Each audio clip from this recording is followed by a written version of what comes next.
Members of the public who wish to access the meeting via Zoom link may do so. Details regarding how to access the meeting are available on the district website at pelicanrapids.k12.mn.us. And we'll call the meeting to order at 6 p.m. Everybody is in attendance, and let's stand for the Pledge of Allegiance. I pledge allegiance to the flag of the United States of America and to the republic for which it stands, one nation, under God, indivisible, with liberty and justice for all.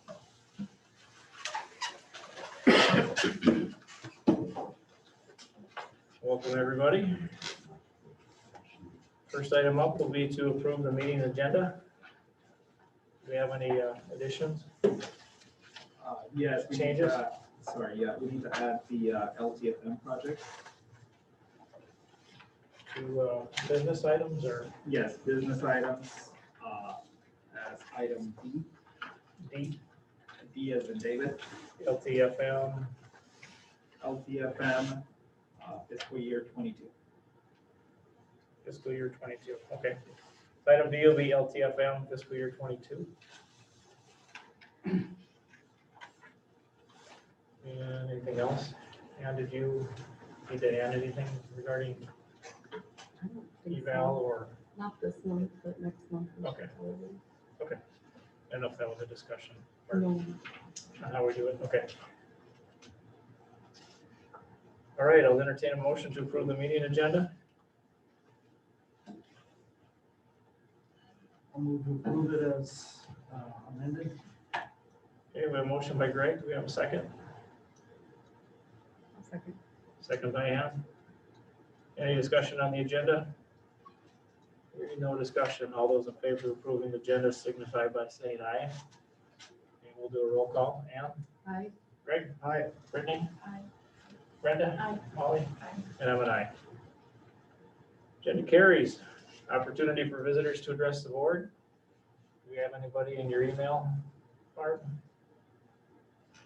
Anybody else here? Nope. And I've got a card here from Barb Ripley I need to read for opportunity for visitors to address the board. It's Dear School Board Administration, thank you for the opportunity to work for the Pelican Rapids School and with so many wonderful people. The past 30 years have truly been a blessing. Sincerely, Barb Ripley. Thank you, Barb. Thank you. Is this your last meeting or do you have one more? Okay. Come visit. I'll go online. Thanks, Barb. You're welcome. Thank you. We got some reading to do here. Acknowledgement. Next item up will be acknowledgements. Derek Nelson has communication to the Viking Elementary staff, students, and family. Also to the communication of all the activity schedule changes that we've had this year. Thank you. Doug Brueggemann's communication with Pelican Rapids High School's for staff, students, and family. Sherry Lennis and Gwen Last, the COVID directors, communication at Viking Elementary and PRHS for their staff, students, and family. And our district staff for their flexibility and juggling of teaching and learning during the pandemic. And of course, our substitutes for the flexibility and willingness to fill in during the pandemic. And then last, thank you for the following retirees for their years of service. We have Harold Holt, Lisa Auren, and Barb Ripley. Thank you.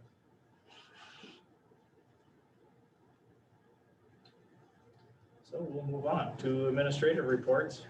Start with Mr. Nelson with the elementary and activities report. Elementary was at 430 students again, same as April.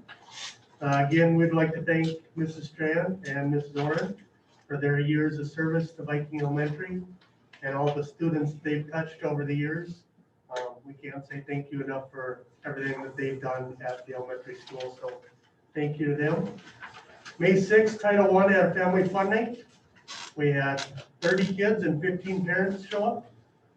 They had different activities set up for Title I that the kids and parents participated in, and good turnout. So the weather was windy, but the wind laid down, so it turned out to be a nice evening. So track and field day coming up here, May 20th for grades K through 3. and May 24th through 4 through 6. So we should be able to run those pretty much like they have in the past with a lot of the restrictions gone. So should be a good day for the kids, and hopefully the weather holds. State testing is completed, and we will get the final results here in the late summer. And just looking at them briefly, it looks like for the most part, kids did very well. So hats off to the teachers for all their work to get kids ready for those tests, and for the students and parents of also getting all their work done and putting in the time to help do well, to learn and get better, do well on the test. So good job. Activities, I'd like to thank Mr. Hogan and Mr. Holt for all their years of coaching here at Elk Rapids. We are going to get quite a bit younger in a couple of those positions, but we'll lose a lot of experience. So we just want to say thank you to those guys for all their years of service. Mrs. Ripley, for all your help in the district office. This year she helped pay officials and many things she's done over the years with activity accounts and everything. Thank you for everything you've done. And then Mrs. Gould, I don't know if a lot of you know, but Mrs. Gould has been our uniform fixer over the years. So whenever someone has a problem with the uniform ripped or something, especially football, she would be the one to fix all those for the coaches. So we're gonna have to find someone that can sew as well as her. So thank you to all those people for their service over the years. First week of June will be playoffs on June 1st. Baseball, softball, and boys golf will begin. June 2nd is girls golf. One thing different this year, the last couple of years, is our boys golf and girls golf have been in 2 different classes. Boys golf have been Class A, girls have been in 2A, just because where the cutoff is, we're right on the border. So boys were 1A, girls have been 2A, so they play at different locations and on different days. And then June 3rd will be the subsection track meet in Ada. The people advancing to June 8th for the section meet. So fun time of year. It's good to get games in. We kind of think we're done with all the COVID, but last week, Tuesday, I think about 1:50, I got a call from Breckenridge. They had a couple cases at Post Brown. They're trying to figure out and sort everything out. And so it was a beautiful day. We had postponing, and baseball's playing today. And still weren't able to play a JV game because they didn't have enough kids that were able to play, but at least we're getting the varsities in. So keep going strong, get through the next 3 weeks here, and let people enjoy summer. So, any questions? Okay, thank you. Mr. Steves, Building and Grounds. Were you able to pull up LPF and stuff? Yeah.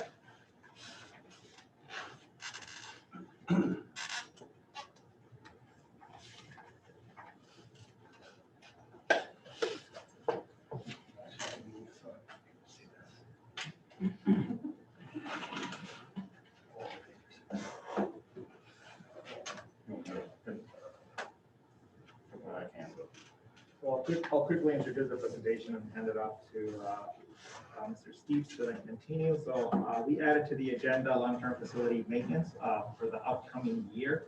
The majority of the work is done over the summer, and we need a board motion to go ahead and approve the projects. We'll talk about some of the projects that are coming up here this summer. I'll talk once Mr. Steve is done, then I'll take over, and then we'll go ahead and introduce the 10-year revenue plan and then the 10-year expenditure plan. And then at the end, we'll just ask the board to approve the LTFM plan. So, Mr. Steve, it's all yours. Okay, this is sites or district-wide.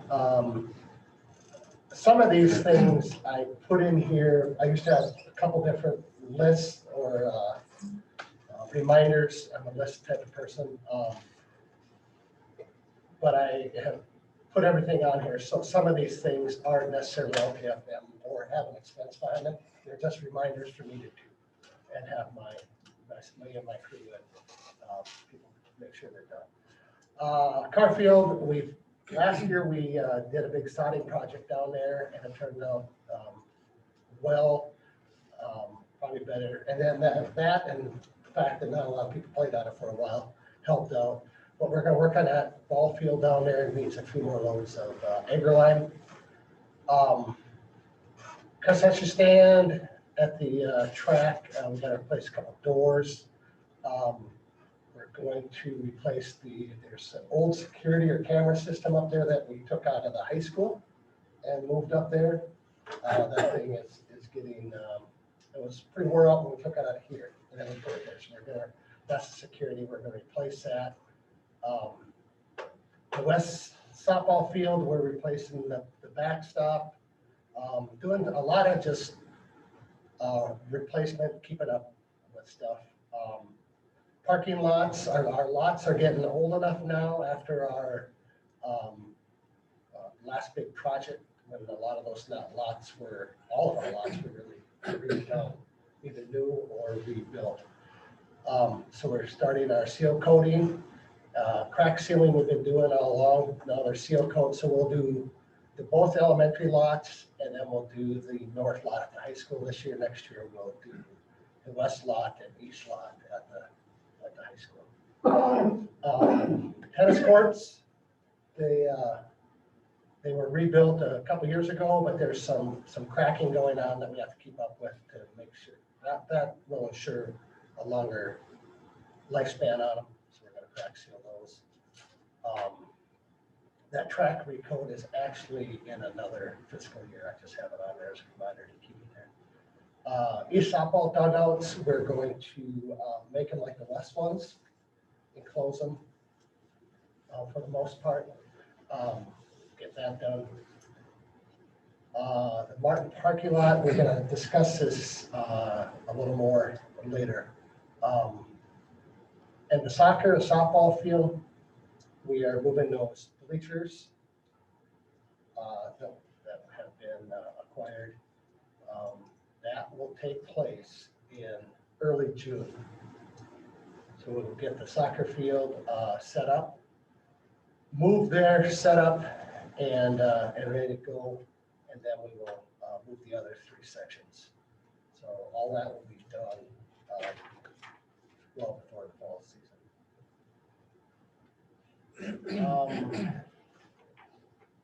Kitchen at the elementary, got to recoat that epoxy floor.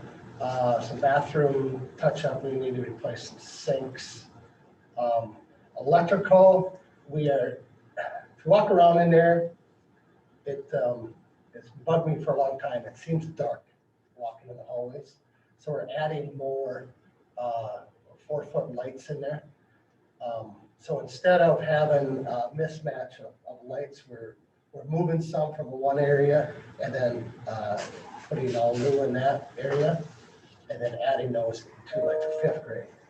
So like by the office area, those hallways will have new LED panels put in, and then those fixtures will get moved to 5th grade hallways. So we won't be wasting those. Some painting. The 5th and 6th grade boys and girls bathroom, we are going to retile those. When we retile them, we're going to do them just like we did the staff bathrooms, where we took the fixtures off the wall and then put new tile over it, and it essentially makes new flooring. Put the fixtures back in, which were replaced within the last 4 or 5 years. And then you essentially have a new looking bathroom.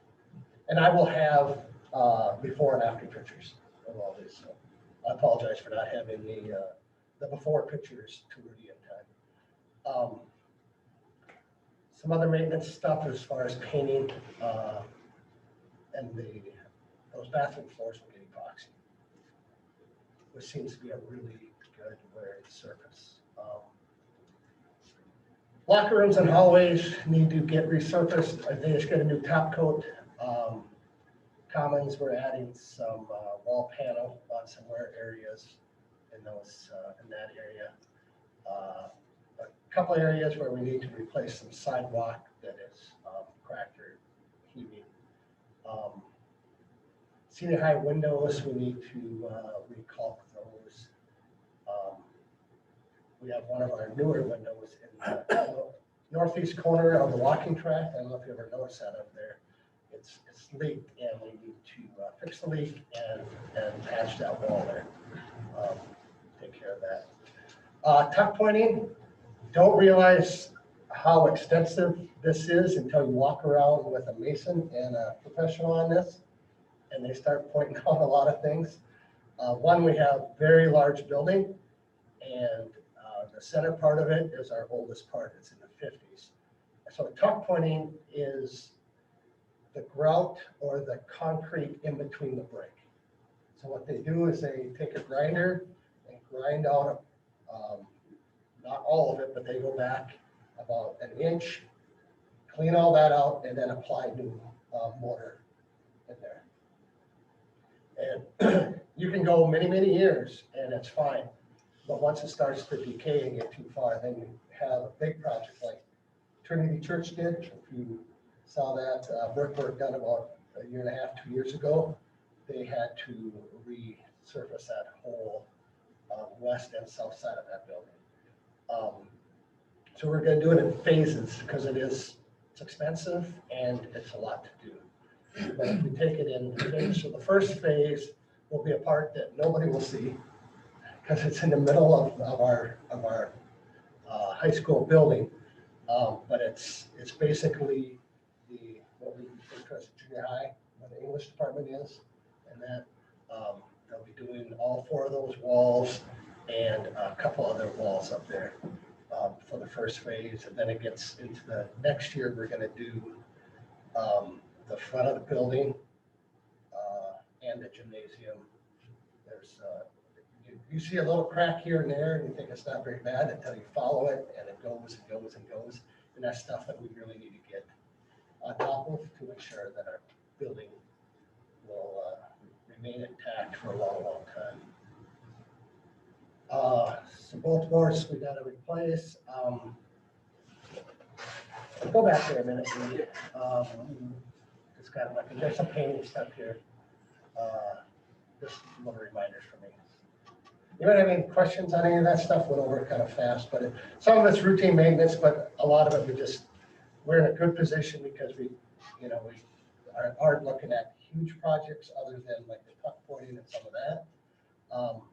With our bond project that we did a couple of years ago, that took care of our big, huge problems, I should say. So now we're just in the maintaining and keeping up with stuff. In terms of, excuse me, in terms of revenue and expenses, upcoming for fiscal year 22, which will enter in July 1st, we're projected to receive $187,000. All of the projects that Trev talked about have a total sticker price of $151,200, but we always know that that's going to fluctuate. The difference in fluctuation, we have a surplus of $35,000, and we are expecting that some projects might require a few more dollars, so that's why we built that particular cushion in there. This is what we have in terms of the revenue. Like Trev talked about, we do show, we are required to maintain a 10-year plan, but it's ever changing. I'll go ahead and I'll show it to you guys, but everything that Trev talked about is exactly what's in the 10-year plan. I'm gonna find it because I am required to show it.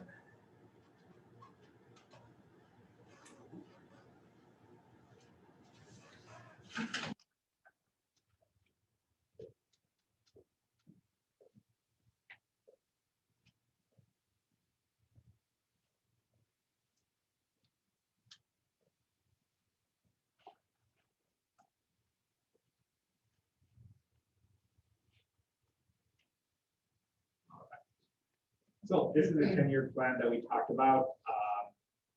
Again, it has everything that Trev talked about. Essentially, he has a 10-year rolling forecast of things that are going to be needed replaced as it is. And this plan is submitted to the state every single year. And it changes from year to year.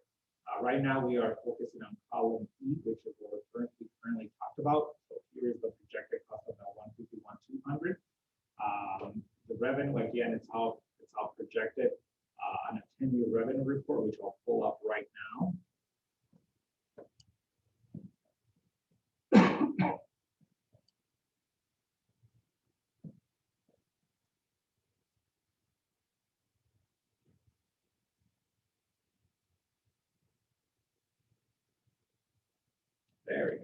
fiscal year 22, essentially we go through all the calculations to make sure that we never over forecast revenue.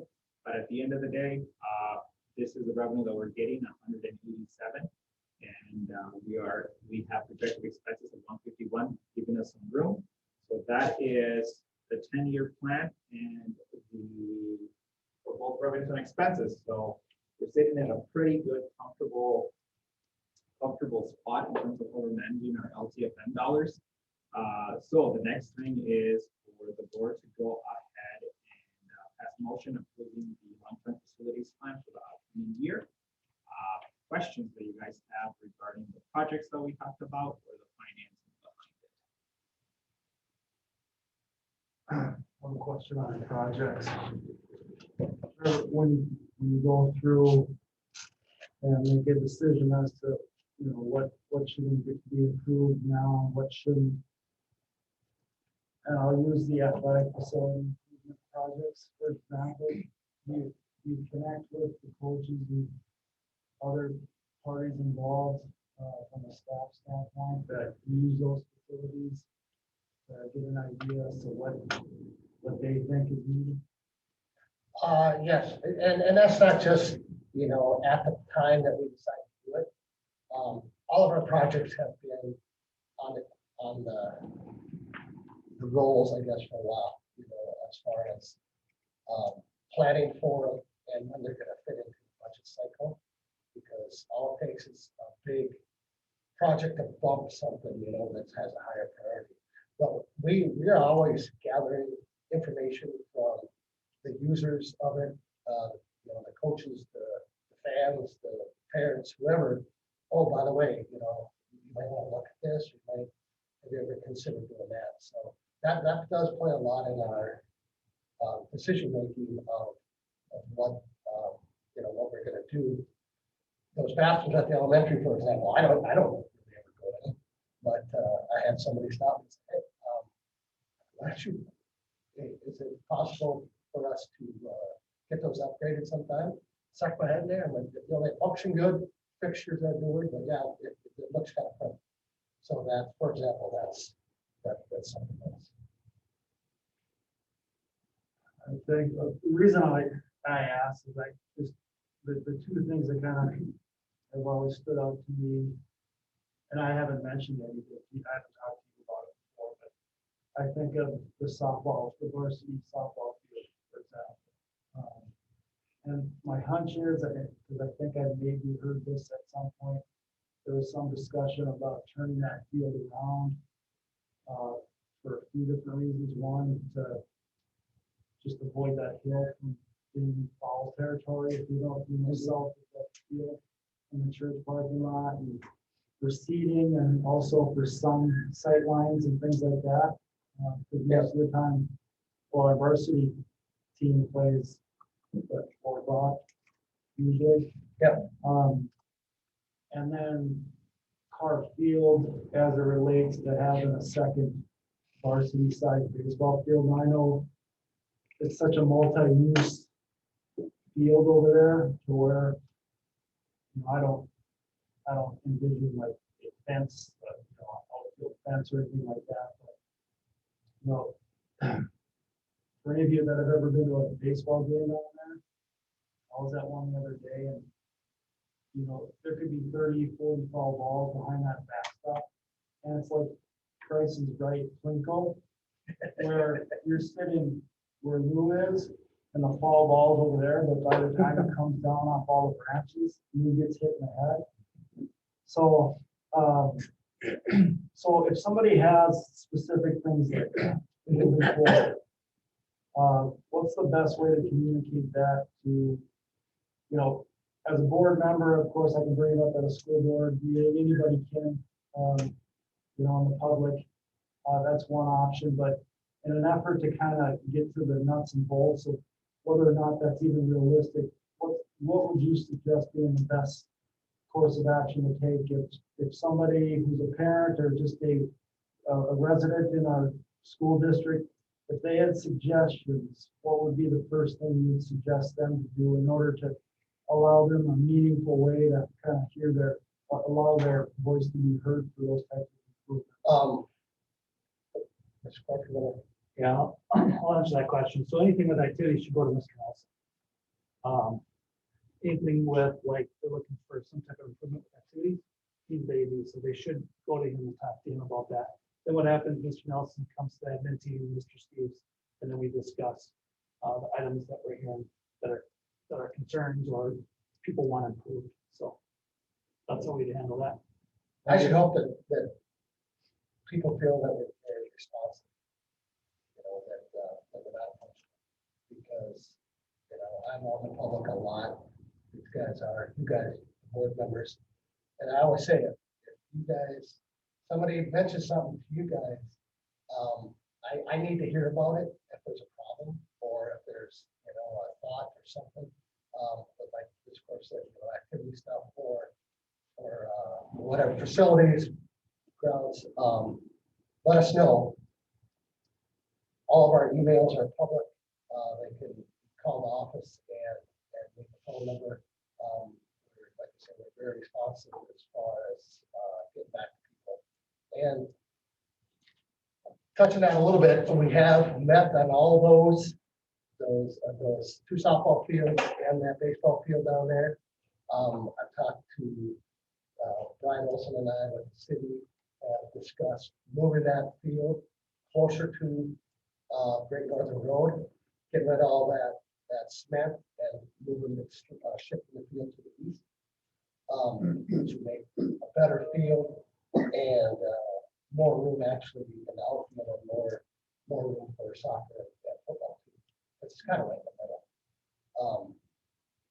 So that stuff has been discussed, but you know, it all comes down to dollars. And eventually, we would like to think eventually, yeah, we run out of projects around here that we never do, but you know, we can plan it, we can budget it, maybe we can get the city to help out a little bit, or baseball association, and you know, they've always talked about there's these grants, you know, twins grant or whatever they call it, that type of thing. The softball fields, I've talked to Mr. Beck about that, a couple other people, parents, where nowadays they put the fields side by side, kind of back to back, which makes it a lot better. But that's, it sounds simple, but it's a big underlying. No. And the only reason I bring that up, because if we wouldn't have talked about this tonight, I wouldn't have brought, you know, I haven't talked to you specifically or Derek about it, but it just kind of triggered my thoughts just going through that. So moving forward, I appreciate the response. But like I say, if you guys hear anything from the public, especially, I hate to say, especially complaints, but you know, we need to know these things so we can take care of them. You know, the worst thing I hate to know, you know, 2 months ago, I see that, well, should have got a hold of me, you know, 59 days ago. Right away. This is my last follow-up question. And you can say yes or no without any explanation, unless the other board members want it. But specifically the softball complex, the reconfiguration.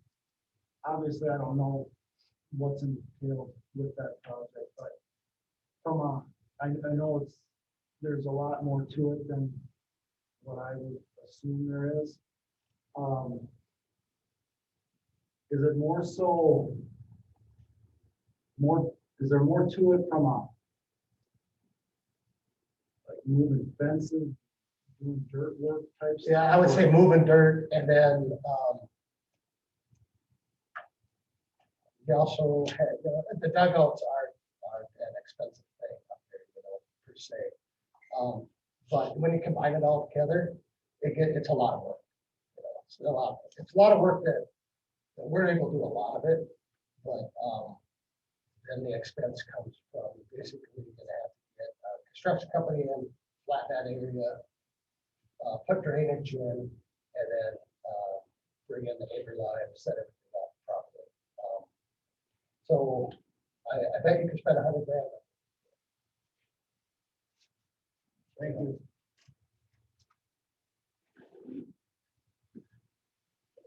Anything else? Any other questions? Okay, thanks, Trevor. Yep. Mr. Martinez, finance. Do you want to touch on that? We will at the business end. Okay. I'll go as quickly as possible, so I know we have a little bit of a time commitment here. A couple of things that have been added for you today, so I'm sure we get everyone there on time. Overall, numbers look pretty good. Right now, we are sitting and making out all of our cash on hand. The next 2 months, we receive a lot of the state aid and the second part of our levy, which goes into our reserves. We started our investment account with $3.1 million, and we ended with 3.75. I'm projecting to end our investment account by the end of the year close to $4.5 to $4.7 million, which is one of the highest cash on hand that we've had in the last couple of years. So again, we continue to become extremely efficient in how we handle everything at the school level. And also, it's been to our benefit, all of the federal grants that come in. So we'll continue that good work. We'll continue to add all those improvements, all those automation pieces that continue to add savings to our bottom line. In terms of cash flow for the general fund, everything looks pretty good. We had accounts payable of $574,000, pretty normal month. We had payroll of $396,000, again, pretty good month. At the end of the day, we went a little bit in our checking account with negative $31,000, but immediately I moved money from our investment to our checking account to cover all of our expenditures. So it's just a projection with all the checks sitting in my desk. Then we move down to our petty cash account, which we have. Again, it's been dormant for quite some time. I'm hoping to actually close that account here at the end of the fiscal year, just as we don't use it as we need to. It has been very low activity. Student activity accounts went from $177,000 to $190,000. We've had pretty good fundraisers, especially for softball and baseball, that brought those down significantly. Collateral report is next. Collateral report is pretty good. We have $3.2 million in collateral from the bank, so we're sitting pretty good. And again, I like to maintain in our checking account enough to cover all of our expenditures. I don't like to keep the cash on hand sitting at the checking account when we know we can be getting better returns in our investment. Then we go to journal entries. Again, I had to redo the pledge agreement that we have with the auditorium because there was some change orders that happened to the layout. So I had to actually take away some of the receivables that we had there by $65,000. The organization behind it had a different vision than the original pledge agreement. So with that, they ended up with a better layout, and that journal entry is what it does to fix that.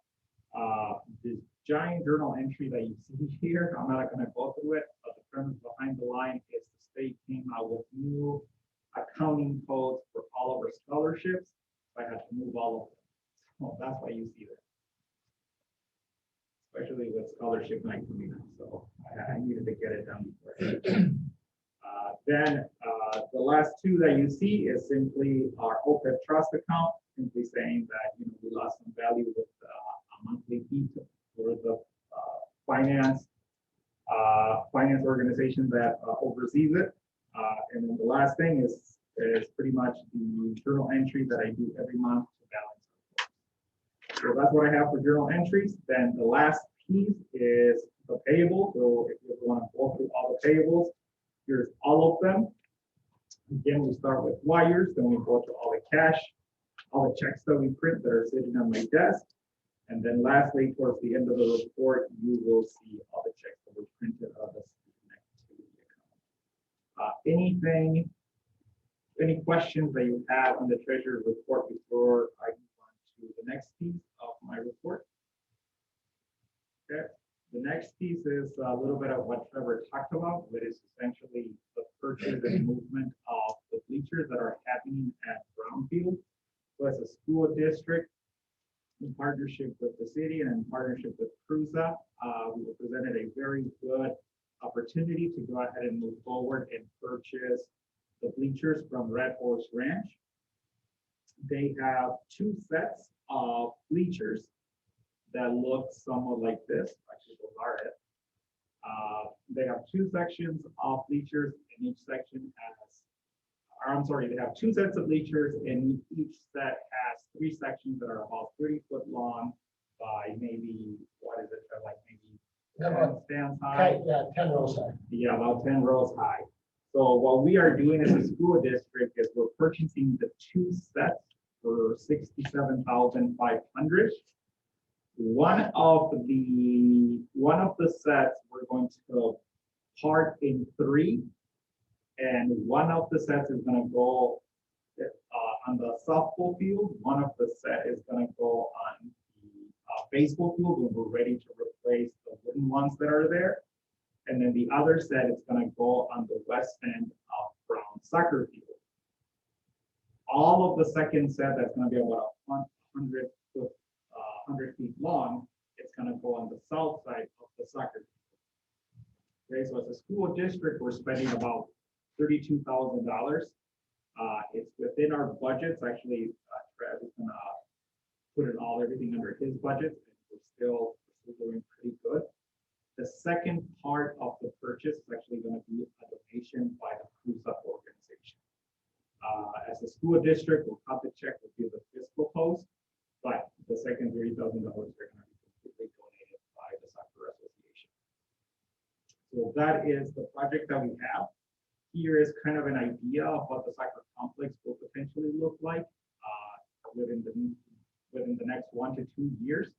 So what we're doing to make everything work and have a very appealing soccer complex is we're moving the entire field about 20 to 30 yards south, just so it's closer to the south fence.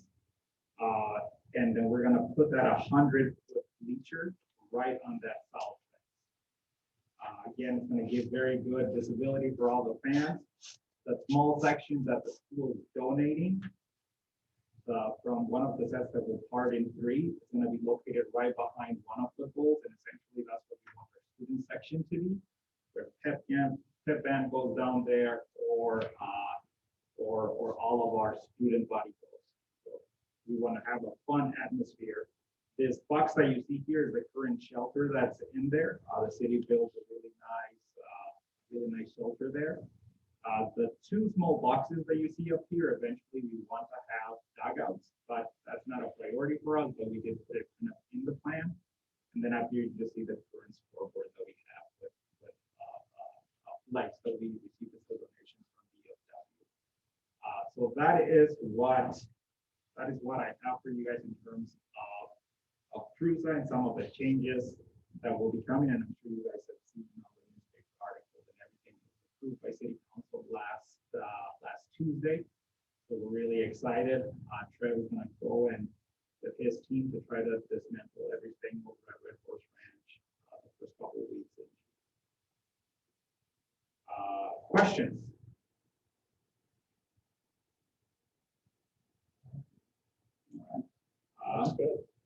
Perfect. And that's all I have. Is that going to be quite a project? Yeah. Yeah, it is. But, yeah, we're important. They are unfold, unfold the sections that we can have all the logistics are lined up. First equipment, move it, take it apart, get it back together. Okay. All right. Next up, Mr. Cork, Superintendent High School report. Okay, enrollment at the high school, we're at 411 students, started out the year at 419 students. MCA, Minnesota Comprehensive Assessments and AP testing is complete. Thank you to Amy Korf, testing coordinator, and our tech department, Mr. Simmons and Ms. Thompson, and all the teachers supervising testing went pretty well. So we'll wait and see. Maybe it's about August, September, we'll start to see our scores. Summer school starts June 4th. That will run 3 to 4 weeks, and that will run in the mornings. Staff retirement party will be this Wednesday. You're invited, all board members are invited to attend. It starts at 3:30. We will have a short presentation, recognition of all those retiring at about 4 o'clock. Thank you, Mr. Haugen, Mr. Holt, the school, Mrs. Strand, Mrs. Auer, and Mrs. Ripley. Thank you, Mrs. Ripley, for everything that she has done in transition. She has been a rock for myself, someone to go to. I've asked a lot of questions. I appreciate her patience, her understanding, and helping me out in this transition. Thank you, Mrs. Ripley. Mass, little update here with Mass for the remainder of the school year that students and staff need to wear masks during the school day, and that will be until the last teacher contract day, and then they have new guidelines to follow. I'll be meeting with Mrs. Lennis tomorrow and any admin that are available to start that talk about what's that going to look like starting on May 28th. We'll also be talking about graduation, which is the next item. Information is coming out today and tomorrow about the guidance for graduation. Mrs. Lennis and I will be sitting down talking about that. We're going to do our best to get back to some normalcy at graduation. Our band will be present at graduation, and then we'll work on more details, and then we'll communicate that with all the parents. I know the parents have been very patient, which we appreciate. We hope by like Wednesday or Thursday, we'll have that information out to them on what graduation will look like. I am hoping that we don't have to use the ticket allotment, masks, things like that, that we'll have to look at carefully. I do understand right now, it looks like that they do have to wear masks when they're in the building because it's going to be over 500 people. So, but we'll look to see how many people can be in our gymnasium. The 2021 graduation list is for approval tonight. I recommend that we approve the students that are on that list. I think all of them are very excited for graduation, and we'll have graduation rehearsal this coming Friday. Contracts for approval tonight are, my understanding, that they're yearly contracts to renew. Is what they are. So something that the school board approves every year. Personnel approvals for hiring. Obelia Fernandez for the tech coordinator. And Obelia would be in the elementary. He's currently at the elementary. He would be there. And then our tech integrationist would be Laura Jensiski, who's working right now at Concordia College and doing some coaching there too. And she has experience with tech integration at LPA and Breckenridge. So we're excited to have Laura and Obelia. And the career and tech ed position for approval tonight is Amy King, who we will recommend to you to approve. And she has some great background in career and tech ed and technology, and we're excited to have Amy on staff. We have one position open in the high school, that's Spanish. We're going to be working on that here in the next week or two. I am thinking we would need a special meeting, possibly for the approval, because that person will probably want, if they are teaching at another school district, they'd want to be have it official here before they would resign at their school. So once we get that figured out, then we will communicate that with the school board. Work session June 7th. Right now, the admin team doesn't have anything to discuss for work session unless the school board would like us to bring something or discuss something at the work session on June 7th.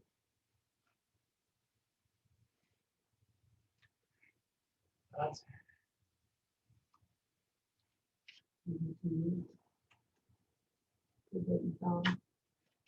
no portion. Unless we break it out in a general meeting.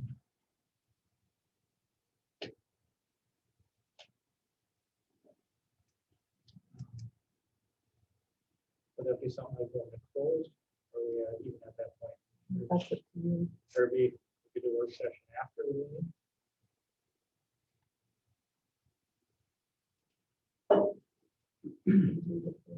What's that? Probably before. We gotta go into closed session. I was just thinking, well, it hasn't done one before, and I don't know if we really have the opportunity to do one with you guys. either. But we did way back when you guys were first coming forward. I didn't know. Superintendent. did that.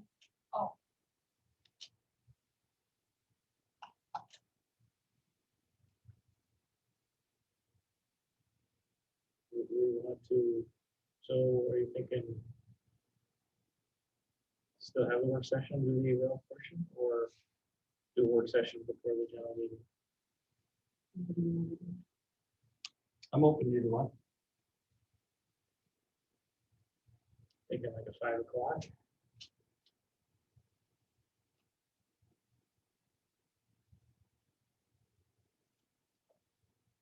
I would 5 o'clock, June 21st, that work session before the general meeting. Any appetite for that? And then forego the June 7th work session?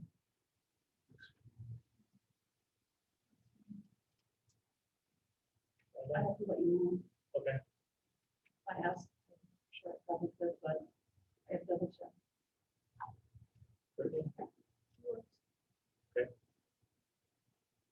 So we need to make a motion at some point here, or we can schedule a work session anytime. Right? Okay, We've got to post it. so we'll just cancel the work session June 7th, and then do something an hour before the general meeting on the 21st.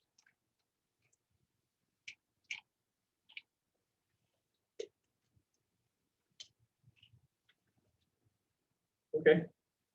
Any questions before we move on? Okay, More? the last part of my presentation is Mr. Christensen. Mr. Christensen has been working with our curriculum and our curriculum cycle, and he's been working with our new teacher mentorship program. As you can see, this coming year, it's going to be very helpful. Done a great job with both items, and I'll let him take over and share a little bit about our curriculum. All right, thank you, Mr. Clark. Thanks for letting me come and chat. So we're going to start a new program with our high school staff this year. It's called the curriculum cycle. All right, and it's not completely new because what the curriculum cycle is going to do is going to allow us to work with our curriculum and have that curriculum line up with our teaching standards. I think most of you know that we all have standards that we have to teach from the state and federal government, and we've always have done that, but I want to take it to the next level. All right, and so we're going to start with this curriculum cycle. It starts to get implemented this summer with some of our high school staff. All right, can I share screen? Sure.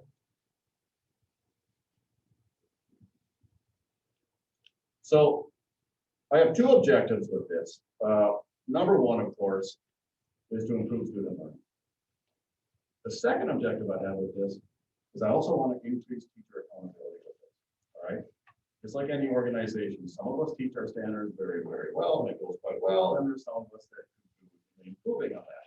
Okay, well, this new system of curriculum cycle is it's going to, every teacher is going to be accountable for what they teach in the classroom based on those standards. This is just a quick schedule I put together, and it's a 6-year cycle, and you can kind of see that what do we have here is first year is in yellow, and normally I would just start us off with one department and a year, but because the social department is so new this year, Mr. Clark, I think we need to get this group of new teachers really rolling on their curriculum, make sure they have the tools to be able to do that very well. And so we're going to do 2 departments starting this summer. Okay, social and the arts, music, and bio and health. And the reason it's arts, music, bio, and health is that their standards by the state and federal government have been the latest or the most recently updated. All right. And as I work my way down, math and science is going to be for the, what is it? What do I got? 20, 23, 24. Oh, my computer just died. I need a charger. Right here, but They're getting a little old in the battery life. I was watching it. Now what?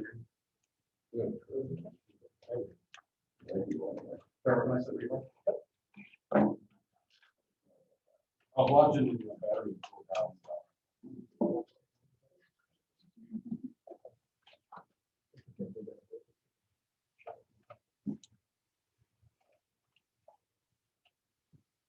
Don't worry, I'm not talking long. You guys will still get outside. Nice and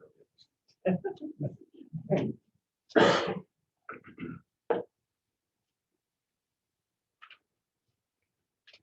What are the odds of that? Right?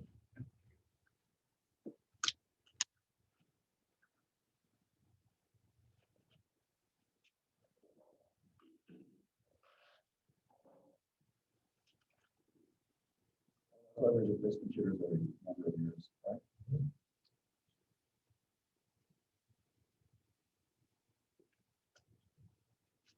Okay, so while this is putting up, I can still continue to chat a little bit. So each department, every year, we're gonna have a new department joining in on what's called year one. And during that year one, that's their very, very busy time. That is when they're gonna really look at their curriculum, really look at their standards. They're gonna put a lot of time to develop that curriculum, making the changes, because there's gonna be new standards, and that standards get cycled all the time. Let me join the Zoom.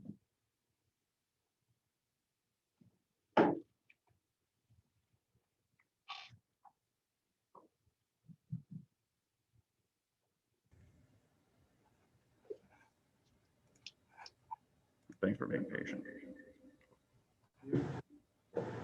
Jim.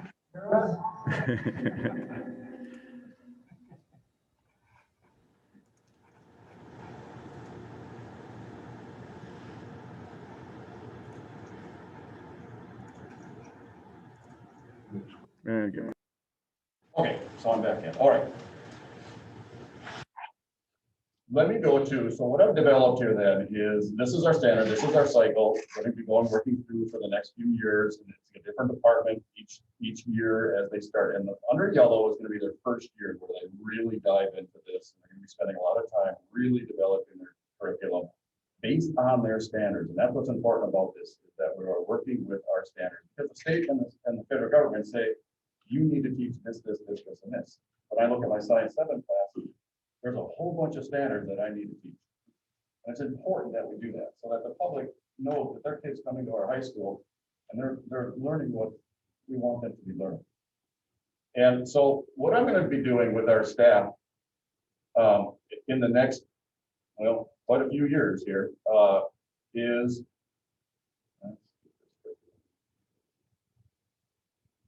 I've developed, we're going to go with Google Classroom because we're getting very, very comfortable with Google Classroom around here. And so the staff members that are in the departments that are going to be starting this summer, they're going to join me in Google Classroom, and there's going to be a document for them. And they're going to work through this document right here with me. All right, it's a curriculum review cycle. I got a little overview here. This is just what I just showed you. This link is going to be, the schedule for this. And then what I have here is year one. So it's a step-by-step process for our staff. I have it really laid out nicely. So that first they start with this, then they do this, then they do this. Now, all of this is based off of the results of our MCA results. So we look at our MCAs every year, and we look at what are our strengths, what are our weaknesses as an individual teacher, what do we do well, what can we work on? So I don't have that link in here now, but we get that at the end of the summer every year. I'm not going to go too crazy with you here. Now, this link I have embedded, this will send the teachers directly to their standards. All right, so that's just an easy access for them to get to their standards so they know what their basic foundation is for this. The next link that I'm going to show you is something that I've developed, and this is sort of our blueprint. This is the blueprint for all staff members, and they're going to be working with this document. Oh, I want to change something.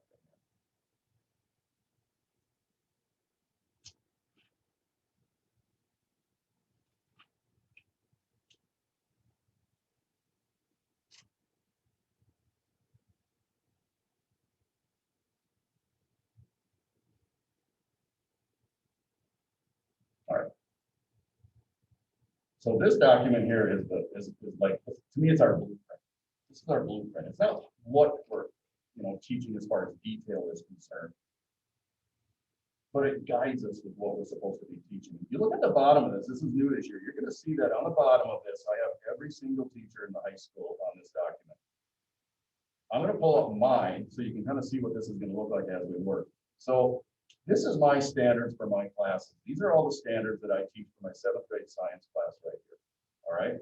Now I color coordinated. So here's what we're going to be doing is as we develop this everything that's under green is stuff that I'm teaching and it's going pretty well. It's a standard that I am teaching in my class. It's going very well based on the MCA data.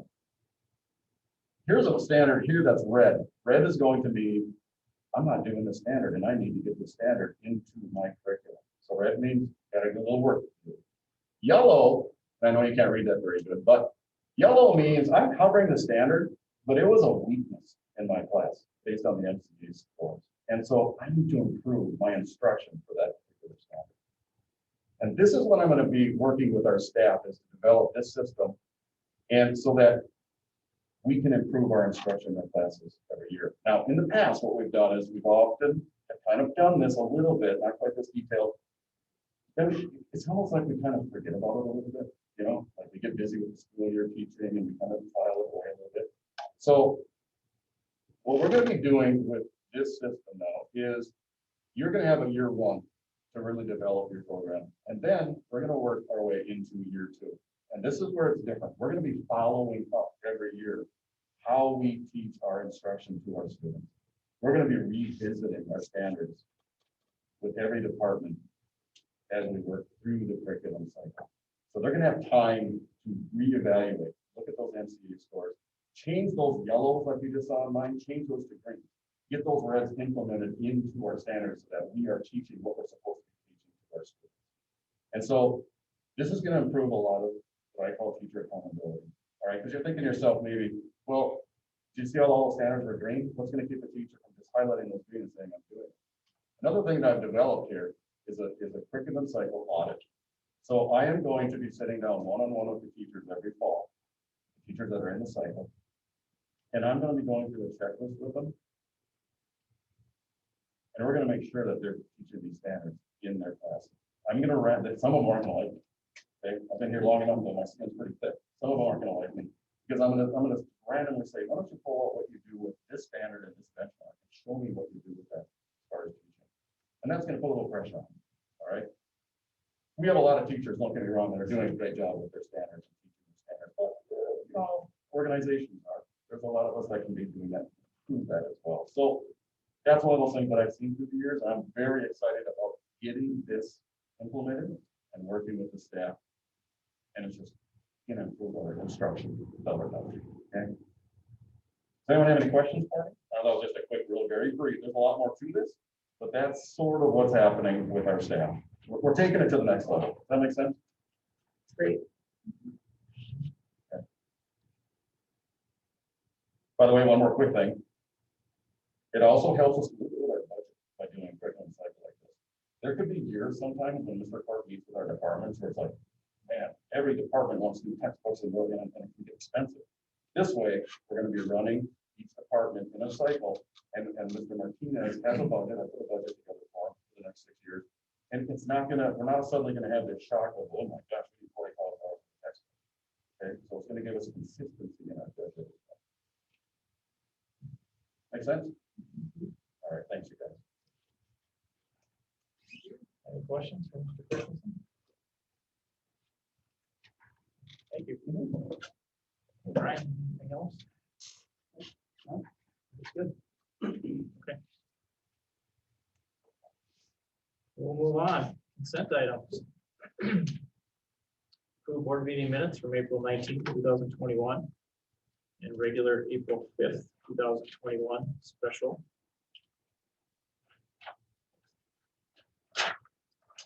Financial claims and April bills. C, treasurer's report. Item D, accept donations to the elementary music program from Don Johnson, $200, to ISD 548 custom cards, Bell Bank $25, SAD, the Grove Lake Lutheran Church Men's Group, $150. To Maria Talaga. Spell it right, or pronounce it right? A scholarship fund for Maria Hyatt, $200. To music scholarships, Brett Fraser, $400. Approved Lakes Country Service Co-op contracts. Community education, 2021 to 2022. Lakes Country Service Cooperative Secondary Vocational Services, 2021 to 2022. ECFE Consortium Membership, 2021 to 2022. Approve ECFE School Readiness Staff Employment Hours for 2021 and 2022. NMF Personnel Hire Technology Coordinator, Ubelio Fernandez. Hire Technology Integrationist, Laura Januszewski. Hire Career and Tech Ed, 1.0 FTE, Amy King. Hire Summer Workers, Todd Huseby, Mitch Verdorn, Cal Haugrud, Tyler Haugrud, Sherry Meester, Greta Tollison, and Holly Bergquist.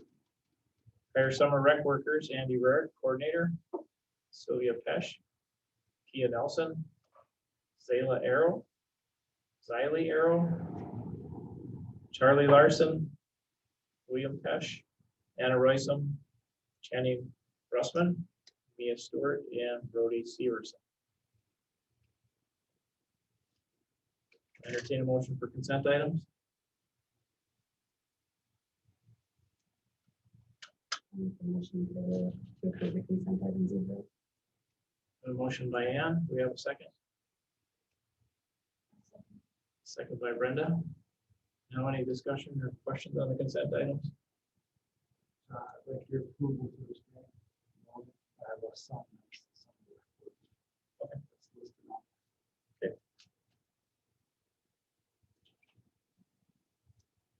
Any questions on the consent items? Hearing no questions, all those in favor of approving the consent items signify by saying aye, and I'll do a roll call. Ann? Aye. Greg abstains. Brittany? Aye. Brenda? Molly? And I'm an aye. Consent items carried. Item 8, business items. Approve the 2021 graduation list.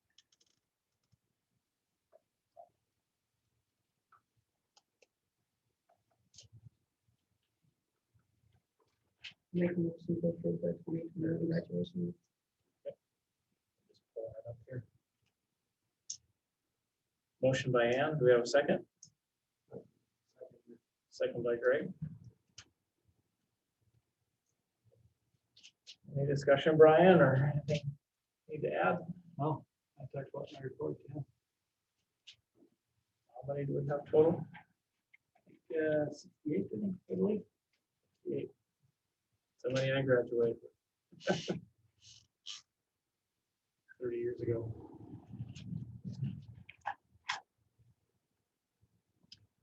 Any discussion on approving the graduation list? Hearing no discussion, all those in favor of approving the graduation list for 2021, signify by saying aye. So we roll call again, Ann? Aye. Greg? Aye. Brittany? Aye. Brenda? Aye. Molly?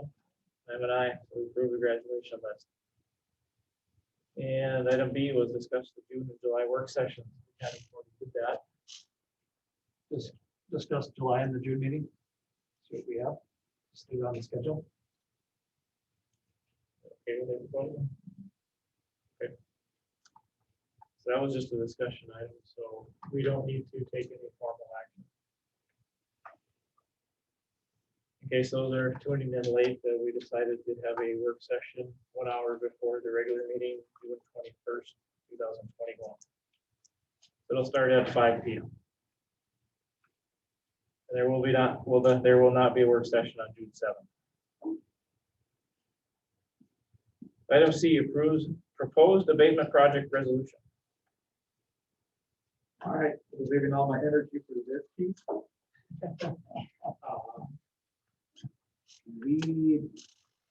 We heard the board when we talked about how we can introduce safety, accessibility, and invest in our infrastructure. So together we kind of explore different options, and essentially what we are talking about is Chauncey Martin Field. What I'm gonna do is I'm gonna pull up a design that Mr. Steve's worked with Bob Schneeman from Apex Engineering to put together a design. And we actually have two designs. First, what I'm gonna do is have Mr. Steve talk about the design, and then I'm gonna talk about the legal and what we are thinking about.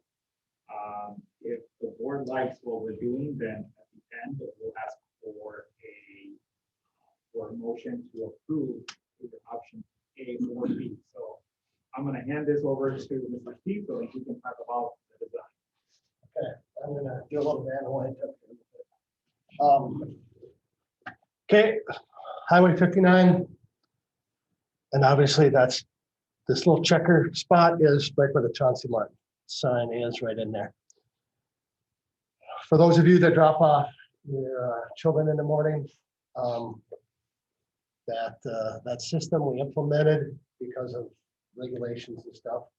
We've also, for the last 60 years, have been trying to separate buses and parents. And it's, until this year, it hasn't worked very well.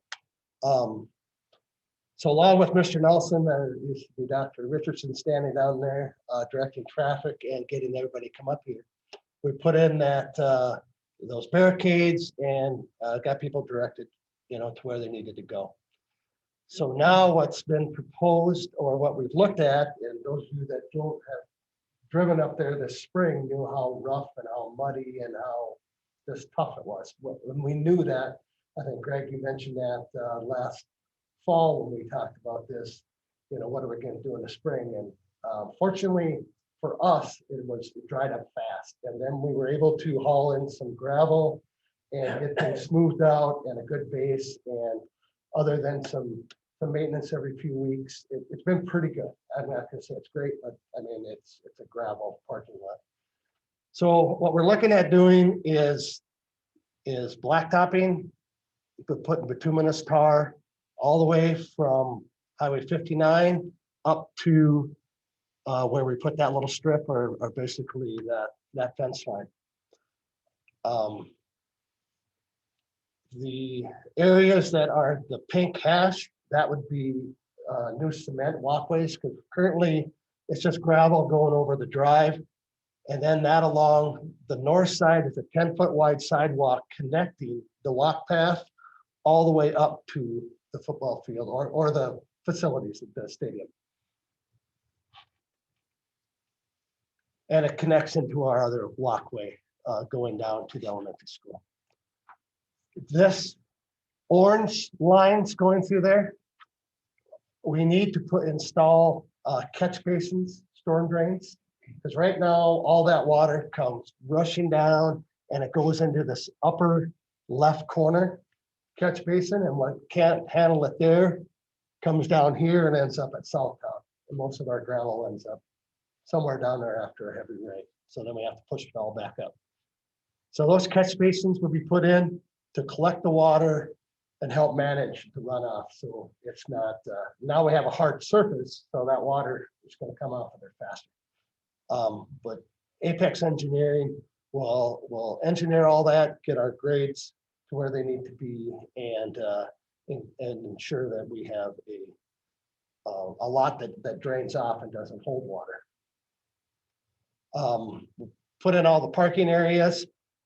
One thing that was discussed, and I know you parents have used it, we look at putting something in there if that system works. I mean, does it seem to work all right to stay to the left, drop off your kid, and exit out to south yet? I like the fact that when you need to exit, you need to enter and exit two different ways, or otherwise it jams up the entrance too much and Highway 59 too much. But any thoughts on keeping that drop off, come in, stay left, drop your kid off, the ones that need to walk their kids down, go park farther down, just like they have. We would put something more aesthetically pleasing other than the big orange barricades or the big yellow barricades. something like Rudy mentioned, like a mini roundabout looking thing. Maybe it's elevated. Don't want anything too drastic, but just something that, you know, there'd be signage there too, that drop off, stay left, parking continue straight, exit to the south. The only one thing that I would question, it would probably have to be more detailed to see how it works is the space. Right now, when you drop off, there is space for a car to go around. Some kids get out on that Yeah. side of the vehicle, and I know one parent has brought it up to me that their child almost got hit. So you would like it I would narrowed like up? it narrower if that's doable, so that there is no possible way to go around Mhm. a vehicle. Because Well, and that- yes, there are some who take longer, but at the same time, Right. it really. And that's something that we can do. I can bring Bobcat up there, slide those over to tighten that up for this next week and a half and just see if it works better, you know? Because one thing I'm always a little hesitant of putting something permanent in the tower is everything changes always. So those barricades could still work, and eventually we could decide that, yeah, we want to build something, you know, or put something here that looks a little better after we've run it with the new surface and stuff like that. That's, I hate to set something literally in concrete and then it gets tough to move it. So, but yeah, we can move those tomorrow and this week and just see if it works better, you know, tight. I think I know what you mean. There's some that stop and still seem to take Some of longer. them stop and get out with their kids. The other At thing same would time, be it's really not that much longer, but with a designated walkway, you know, we tried to keep it plowed up there. We could lengthen that out. So you'd have more single stack there and start the parking a little bit farther east. So then they wouldn't have that tendency to cut in. You still need to leave a little room for people, you know, because this front one might take a while for the next one to go. I don't know quite how to avoid that, but it's, you don't want the double park and dropping off. Trevor, what I've heard too is if we could have the first spots for people park to drop off, just for drop off and not staff to park there. Yep. The staff is down farther, so when people are gonna drop off, they would park there, run their kids down, come back and then out. Right. You know, and If we take a signage for those spots. we have that constant reminder. Yeah. That, you know. If we have signs that make people more. Yeah, right. And like I say, with a better walking surface, it make it more user friendly, you know. Would it work to, all the ones on the north side, if you have a drop off lane along that sidewalk and then move those parking spots down, so you have like 2 rows facing each other in the middle? And then nothing on the north side, would that work as a better drop off loop? Oh, yeah, you know, if you added, Is there enough room? because right now it stops about this next row past the walkway going right up, yeah, right in there. So yeah, and that area right now is kind of the drop off. So if that was added another at least 4 spaces, I think that would help a lot. Use that whole north side as a drop off. People loop around and Right. along the sidewalk there. I think all in all, the system has worked and functioned probably, you know, well, with the amount of people, parents and people that are dropping off, students realize if I go a little earlier before the buses, I can drop off in front or later, and that's fine. It's just once the buses start rolling in, and especially after school, I think that's really helped up there.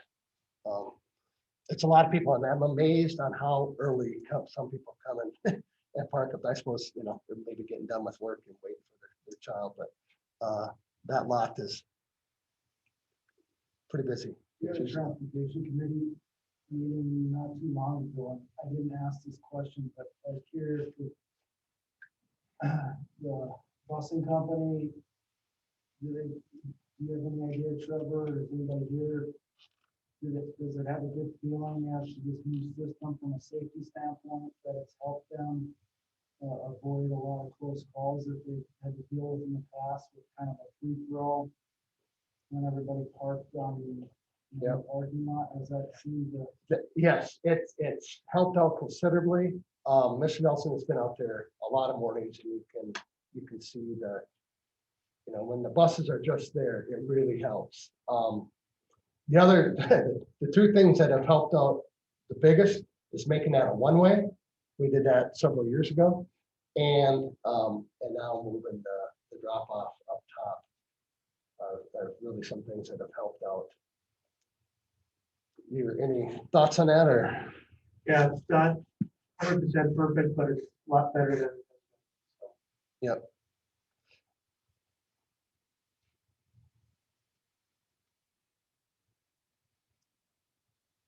Is there any way to, I realize that there's brick pillars that kind of hold the Chauncey Martin entryway.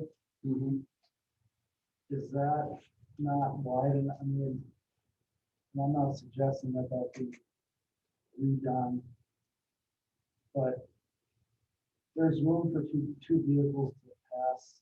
Is there room for two vehicles to pass through there at the same time? There is. Yeah, there is. It's pretty tight, though. It's pretty tight. The biggest problem you have, you thinking for exit up there? Or? Yeah, that, and just to try to assist with the flow of traffic here on Highway 59. Right. If people are backed up, and let's say a parent, the original was gonna drop off their child at the drop-off area, but they decided they wanted to help out the traffic flow, so they decided to drive in, park, and then walk their child to school. I was just wondering whether or not there's enough room there to accommodate another car to get past. If there's one that's already underneath the archway. Yeah, that I'm thinking there has been many times I've met, been going out of there and we've crossed under there. It all depends on how they pull in there too. You get people that aren't haven't decided what they're gonna do. So thinking of that they can come in almost too wide then.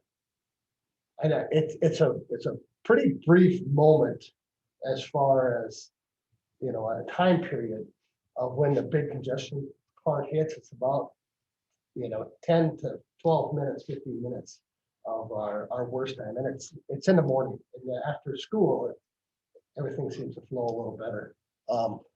But it does, for the most part, I think work well. Okay.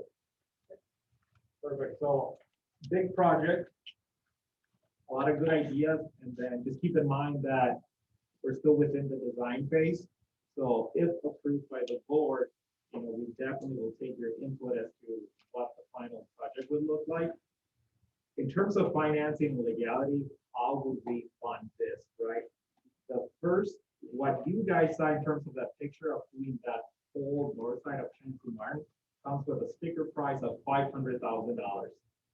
That's a lot of cash. I'm not gonna lie, okay? However, we have the means to structure our finance through an abatement bond. Abatement bond does take into consideration all of the properties within our school district.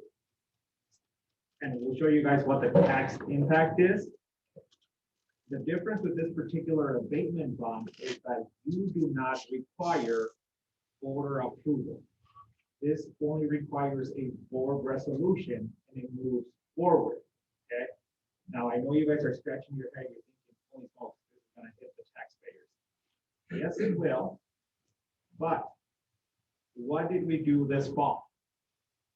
We refinanced our biggest bond that was worth $25 million, in addition to a smaller one that was going to save the school district and taxpayers $1.7 million. If you divide that by 10 years, because that's the remaining life of that big bond, it's $179,000 in tax savings. Okay? If we go with the first proposal of doing that that north part of Chauncey Martinfield is gonna cost us 125 over 10 years. Essentially is going to add $62,000 to our taxpayer base. Okay, now think about it again. We're saving 179 from refinancing, and we're adding 62. The taxpayer is essentially not going to even know that this is publicly funded, even though it is, because the tax impact will not be there. It will be absorbed by the refinancing of a larger bond. Okay? Tax impact. If we look at all the properties in our school district, the average home price is between 150 and 175. Okay? If we propose a bond that will be 500,000, the 525 comes with the issuing cost of our financial advisor, Baker Tilly. Essentially, it's going to cost our public to live within city limits between $4 and $5. That's 40 cents a month. Is it significant? No. Can they afford it? I think they can. Okay.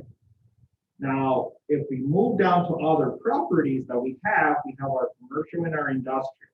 Now, this one has a higher step rate, but you can see that a business or our commercial, industrial, or business that's evaluated at $1 million, that's going to be $60 a year. Okay. Now, again, thinking of the $179,000 that we're going to save each year. Okay.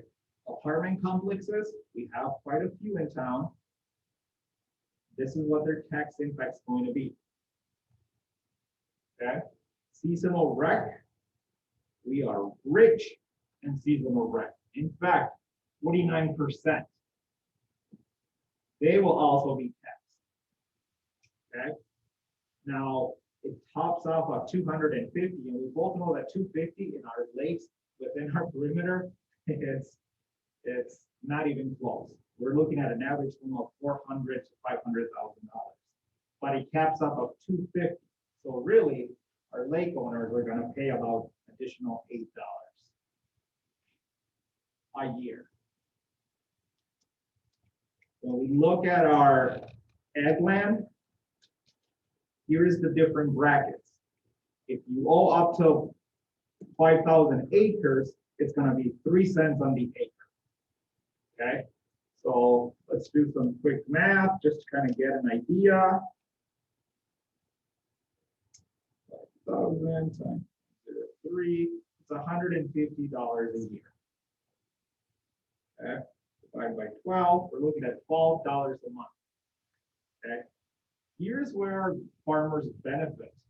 Okay, Minnesota legislation just introduced the ag tax land or ag land tax credit. Essentially what it does is they understood that in rural Minnesota, the biggest hit are farmers. So essentially the state is going to increase the subsidy that they give our farmers up to 55% in fiscal year 22, 60% in fiscal year 23, and 70% in fiscal year 24. So although we're refinancing this, year to years, our farmers end up paying less of those funds that we issue. Big benefit to that. Okay, I'm going to stop right now because this is the first option. What questions do you guys have regarding how we're trying to finance it and what is required? I want to make sure I am clear as possible before I go into the second option. Again, will not require board approval. This is fully a board resolution that has to be voted on tonight. Okay. Second is we just need to put a public hearing, which will be in the board agenda for before the regular board meeting in June. And essentially, we just entertain for the public to come and answer questions. lot to take on, but here's the big thing with bonds and public debt. It's a psychological effect. The best strategy that you can have is that if you have a bond that you've issued in the district, you want to issue a new one before the old one retires. Why? Because people have become adjusted to paying those taxes.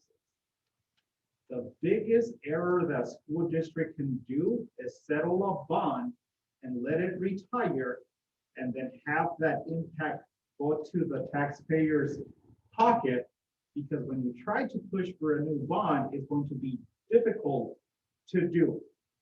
What happened between 2010 and 2015, or actually 2007 to 2015, when Pelican was trying to pass a new building bond?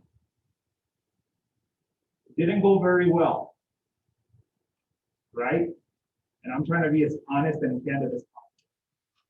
So from a strategic standpoint, 10 years from now, before we pay off this bond, we're going to be looking and issuing a bigger bond as well. So we could potentially look at either renovating or new building. Why? Because that behavioral aspect is there. People are accustomed to paying X amount of dollars, and we want to continue that. That's steady stream cash flow. Okay, so just something we're thinking about future here. All right, I cannot emphasize enough that we are going to save the taxpayers $179,000 just by refinancing, and we're only adding 62. It's a wash. Taxpayer is not going to be hit, but rather we're going to still see a positive impact, and taxes will continue to go down. Okay. That's the first project.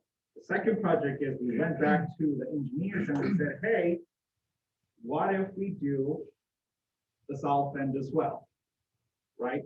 So from where you see the tar ending here, all the way to where our property line is, what would that look like?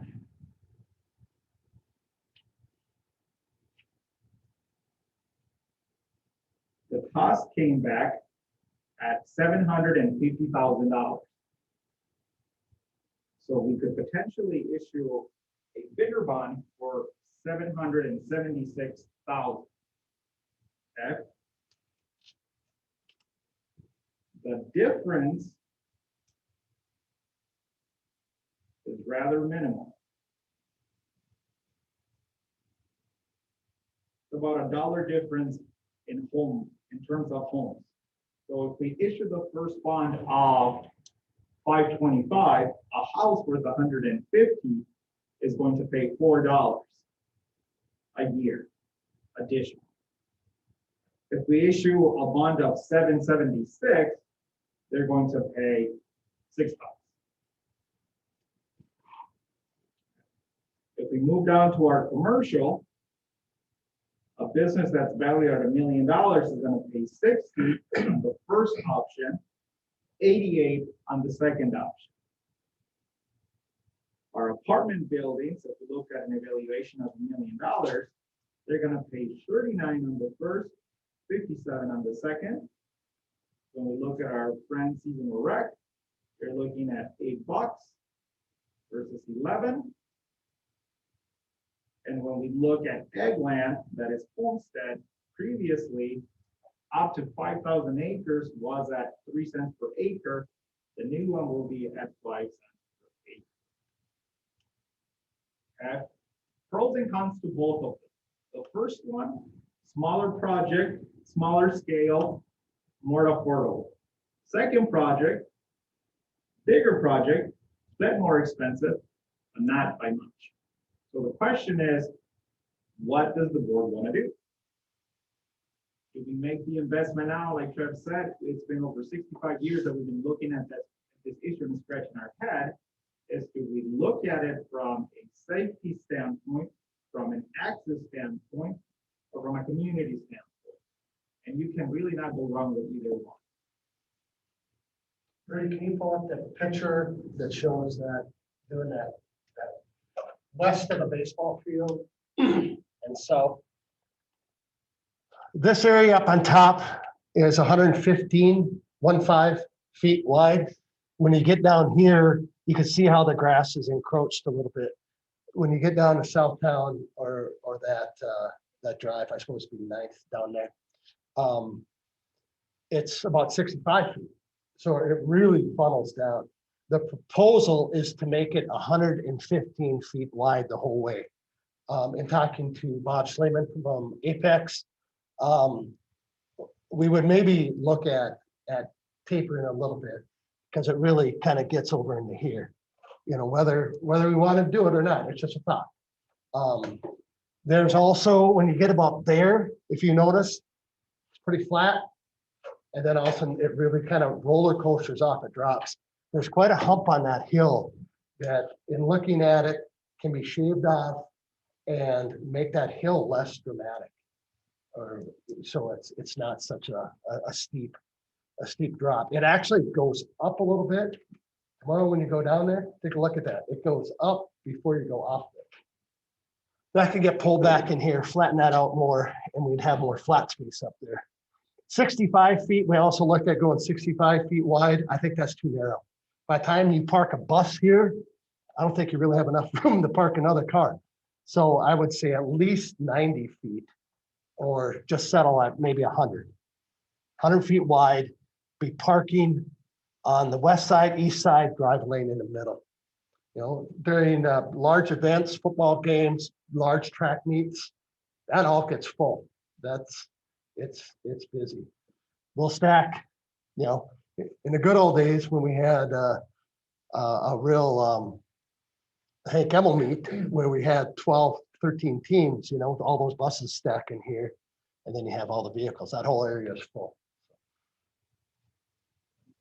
I think it would really be a huge benefit. One thing you look at is with the rain runoff, you know, we still would have the issue of the washouts down here on our large rain events. That number of adding of the 300-some-thousand to add this isn't just for blacktop. That they figured in some catch basins also for that. And he didn't have the drawing because I called him Friday morning on this and said I would like a number by Monday afternoon. And he wasn't able to render the drawing, but he gave us a figure and he said, our figures are on the upside. He said, I do not like to come in and lowball because we like to figure, you know, they have to do soil borings, check everything. They've already figured the catch basins on where they would go because we already have them on the north side. So it'll be tying in. So that Apex Engineering, who the city uses for all their projects. State of Minnesota uses them on this big Highway 59 project. So they're very reputable. Any questions, comments? Trevor, how about the ice skating rink? Good question. I think, pardon me? Put it back in the old spot. Yeah, that's been discussed. And if anybody's got another idea, I think it could actually be better because it could actually be flatter. Right now, it's kind of ish flat. It's the biggest hole we have up there. So if we can get that tabletop and flatten more, I think it could still stay there. They can't produce ice until the ground is frozen anyway. So essentially, you're doing a hard surface. It would just be mounting it, the boards, and how they're gonna attach all the boards together. So they don't mount anything down. No. Well, they do now, but it's not, you know, a big long spike like the old hockey boards, you know. So yeah, that system would have to be fastened together a little differently. So, but I think really the surface itself would be a much better surface because it's on, you know, non-permeable surface where it warms up and also all your water went away. So. Did you have a That was question? the same question. Okay, all right. And that skating rink, I mean, it's not huge, but it gets used, you know. It's nice. There was many times this winter, you'd see people skating. That sliding hill got used so much and it kind of go back and forth. Even though we didn't have a lot of snow, it's still nice activity for people.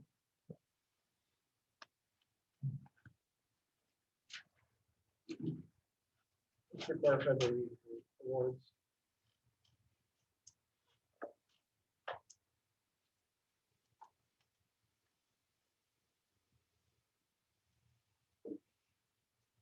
Timeline, on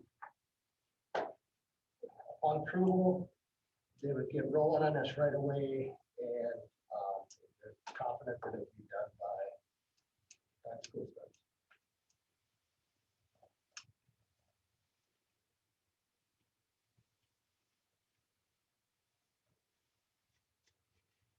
What kind of other projects can benefit from a similar abatement? Anything that's a parking lot. So this particular bond is specific for construction of parking spaces for school districts. So if you have any proceeds that are left, we need to add a parking lot anywhere else, you can use those proceeds. That's from the fine arts. Good, I mean, you can see what you have left and go from there. You can have them give you a number on that. And so you know, so all of a sudden you're not scrambling, you know, but,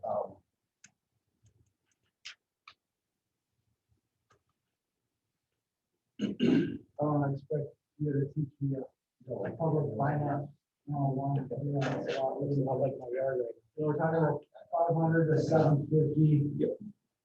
So what sort of opportunities, you know, I get what you're talking about with regard to the 179 being offset by the increase of cost associated with this project. But when I think about school, I think of, I mean, I've always thought it would be great to have that area asphalted. It would look great, but what I'm wondering is this, you know, we talked about some of the projects on Trevor's list. I had mentioned just a couple of things, one of which was reconfiguration of softball diamonds for the benefit of our student athletes. Are there similar options available for those types of improvements? Not to my knowledge, but I can ask our financial advisor to see if he knows of any. So what I'm wondering is, why would this opportunity be made available for a parking lot versus which our students use and their families use compared to facilities that would be better suited to accommodate the needs of our students and our student athletes? The history that I have and I've learned through this process is that abatement bonds for parking lots became available in the early 2000s because the cost and necessity for parking lots were substantially high. And a lot of the times when you have, for example, LTFM, right, long-term facility maintenance, we have a Minnesota statute that helps the funding for that. However, it excludes new parking lot construction. You can repair an existing one, but you cannot add an interest in it. Okay? Then you move on to even the current building bonds. It's you walk a very fine line when you finance for new parking with a building bond. A lot of the times, building bonds don't cover parking unless you put it into the details of how the fund is going to be issued. So what was happening was a lot of schools were going out for building bonds, and when it came to the parking space, they were out of proceeds. So this particular type of bond was issued for that particular purpose. I think they're filling a loophole. Yes. That, you know, because no one's gonna vote a voter to approve parking lot. You know, when they look at, okay, you know, we have terrible lockers and we have this and that, you know, not us, but, you know, just in general throughout the state, this is a way to take care of a big need that every community has. Like a facility, school, building.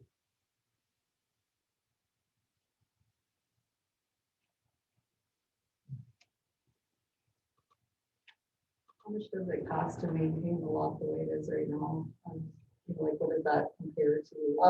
So just the work that we did up there, a month ago, we added 6 semi-loads of class 5 gravel and had it graded.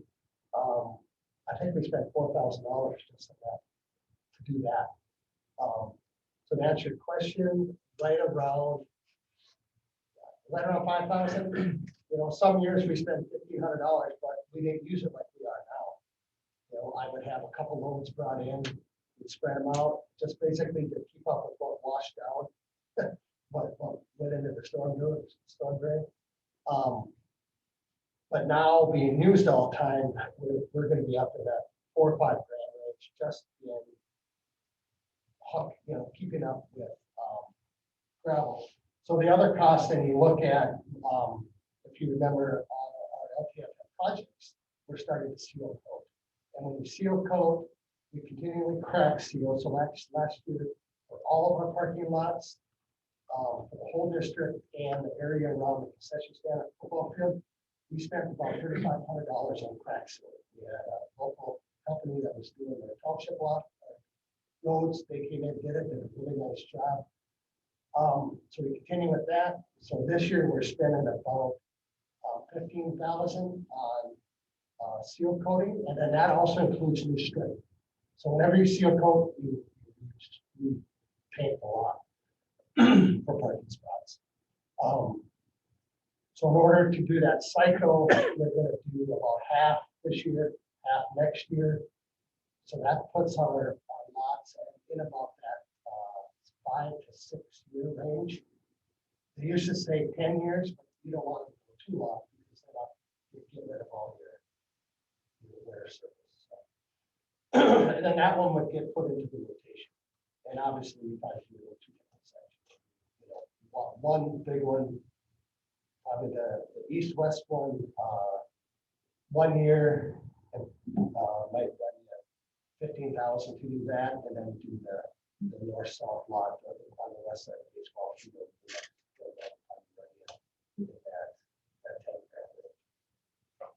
So would the cost of maintaining the asphalt exceed the cost of maintaining the lot as it is right now? No, not if you took every year, you know, on average, just average that we spent $3,000 a year on that. So over the next 5 years, you know, we'd have $50,000 to spend on it. So for 5 years, we would seal coat it, and that would pretty much take care of the same cost. So there wouldn't be a significant increase or decrease in terms of maintaining asphalt versus maintaining the current. Correct. Correct. And we all know we've had more substantial.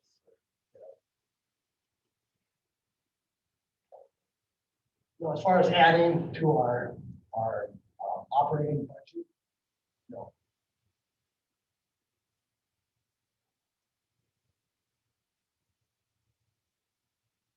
Because all of our other lots were upgraded at the time when we did our from 15 through 17 when we did our lots, our site.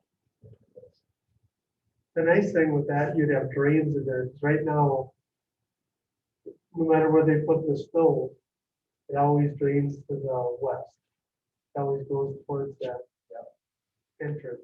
And that's a battle because if you notice, I'd like to have them push it around, and they were pushing snow to the south side of the skating rink. That was kind of by design, because what happens is all the snow goes everywhere else, and we're left with this Mount Everest of snow that drains onto our parking lot and makes a wet, muddy parking lot all spring long. And if we push it too far onto the grass, we're left with a wet, muddy playground all spring, plus all the rocks. So there's a lot of things that we have to deal with because of the gravel pit.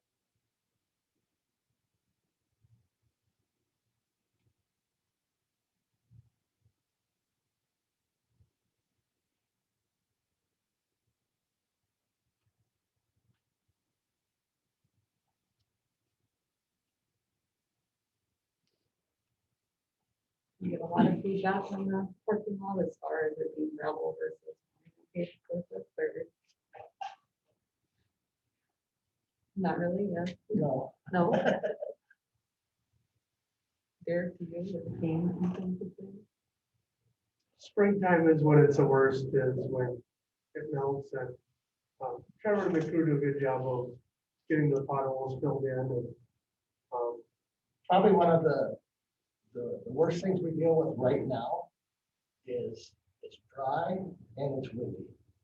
And I've seen kids on that playground, we can hardly see them. A car drives to the other end of that lot going up the track, and all that dust is over the playground when the kids are outside. And I've had people call me, former board members and stuff, is there anything we could, well, you know, we could, and we have put, calcium chloride on it, which really works good, but that's, I think the last time we did it, I bet we spent $8,000 just on that calcium chloride. And that was just a one-time application. And of course, right after they do it, especially. Yeah. You know. So there are, I would say the benefits are 100% more than the, you know, just leaving it. You guys mentioned safety, is it more so because of the drop off situation that it would be more of a permanent? Yeah, and I think also with the drop off, like Greg and Brittany mentioned and added in, you know, making a longer drop off area, which right now, all you have is that one, you know, 5-foot wide sidewalk to drop off at, really. And, or otherwise it's pretty muddy around there. When it rains or when the snow is melting. The other thing that we look at, as far as where budgets come in, is widening that sidewalk down to the elementary school. Making it a 10-foot wide sidewalk, right now it's 5 feet wide. So go double wide. Just the fact we're cleaning it up. Would it be easier to use the top parking lot there as a bus load, unload area? Get all the buses up there. No, that could be a thing, but I think Widen up the trouble you have is you don't have enough space in front of that elementary school for all the people that are parking up there now. Okay. I thought about that too, and there was a time when buses once in a while did drop off up there, but then again, we ran into what we did, you know, spring, it's too soft, especially for a large year. Yeah, they maybe would, you know, if they came in and fell in a row and dropped off. Maybe with the, You know, we've looked at many, like I say, for forever, how to deal with this, and this is a problem in every school district around. A lot of them just have more area around their school to deal with. You go to like Furnace, you know, like Kennedy Secondary School, they have a huge parking lot out there, and it is definitely segregated from the parents to the buses, or the drop off to the buses. But they have that big area. And that makes a huge difference. You know, I look at other towns with their football field or their ball diamonds, they may not even be the same complex. And I don't know if their parking lot gets used near as much as this one does. It's in use, seems like all year. Oh, yeah, yeah. Especially now. Yeah.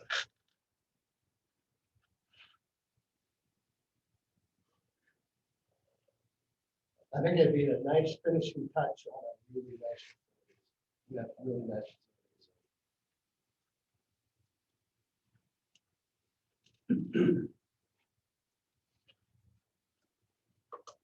Thoughts?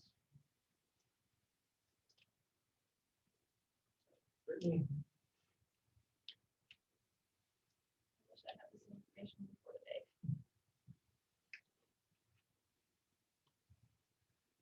yeah, It'd be nice to have a little bit of feedback from the community.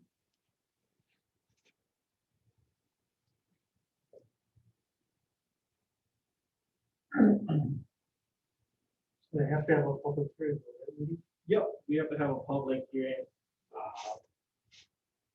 And talking to our bond council is for the time frame that we wanted to work, we're very stretched on time in terms of making sure that everything kind of flows through.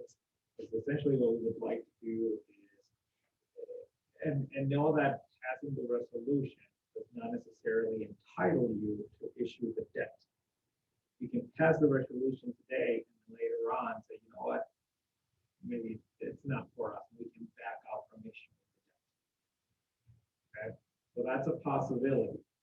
Now, the reason why we're asking for a resolution tonight is so we can keep to the timeline of putting the public hearing meeting, the June board agenda, and then sell the debt in July and obtain the proceeds in August for when the project will be completed. So that's why we are in such of a time crunch. Now, if we say, you know what, Rudy, let's discuss one more month, then that would push us out a month out. Well, one thing that would decide is that get soil borings done. You know, they do that with this type of project. Obviously, that comes with some cost. If we decided not to go forward with this project, we would just have to, you know, pay for that cost out of our funds. If we did a project, it's part of the engineering fee already. So, but that would tell you what our subsoils are, what the corrections would have to be, things like that, and then they would really have a much tighter proposal. You know, he said he felt very comfortable giving us the number, but remember that's on the high side. That, you know, would be if things were terrible. But I don't see a lot of movement in that parking lot. It's been a parking lot since 1976, and been packed and driven on a million times, and I don't see frost heaves in there and things like that, like you do, you know, places, you know, streets and other roadways. So as far as issues like that and having to take 20 feet of fill out and then start over, no, I don't foresee that, but it would be, if you wanted to maybe get that number down a little bit, but I guess, you know, if that number changed by $50,000, it's not really going to change the impact statement really by 50 cents. Also, you know, percent. It's a large number, but when it's spread out, it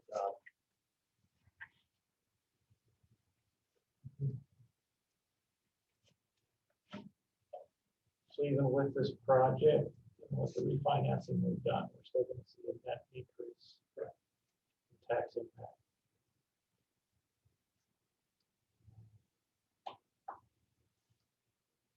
So is it something we want to move on the resolution and then get feedback? Still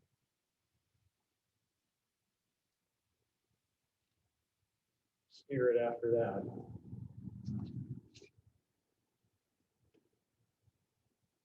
Just open the thoughts.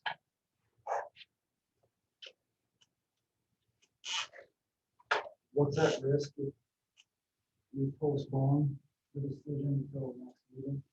You explain the timeline, I get that pushing everything back, but what's the financial risk? Interest rates, that would be the only thing.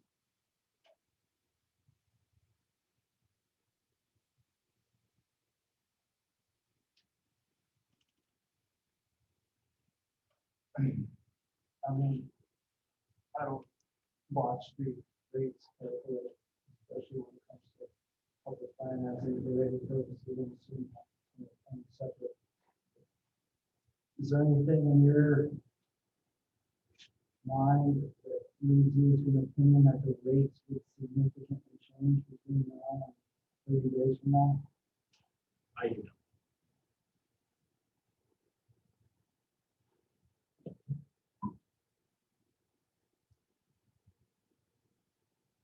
It's possible, but. It's possible, it's probable, But I mean, is it probable?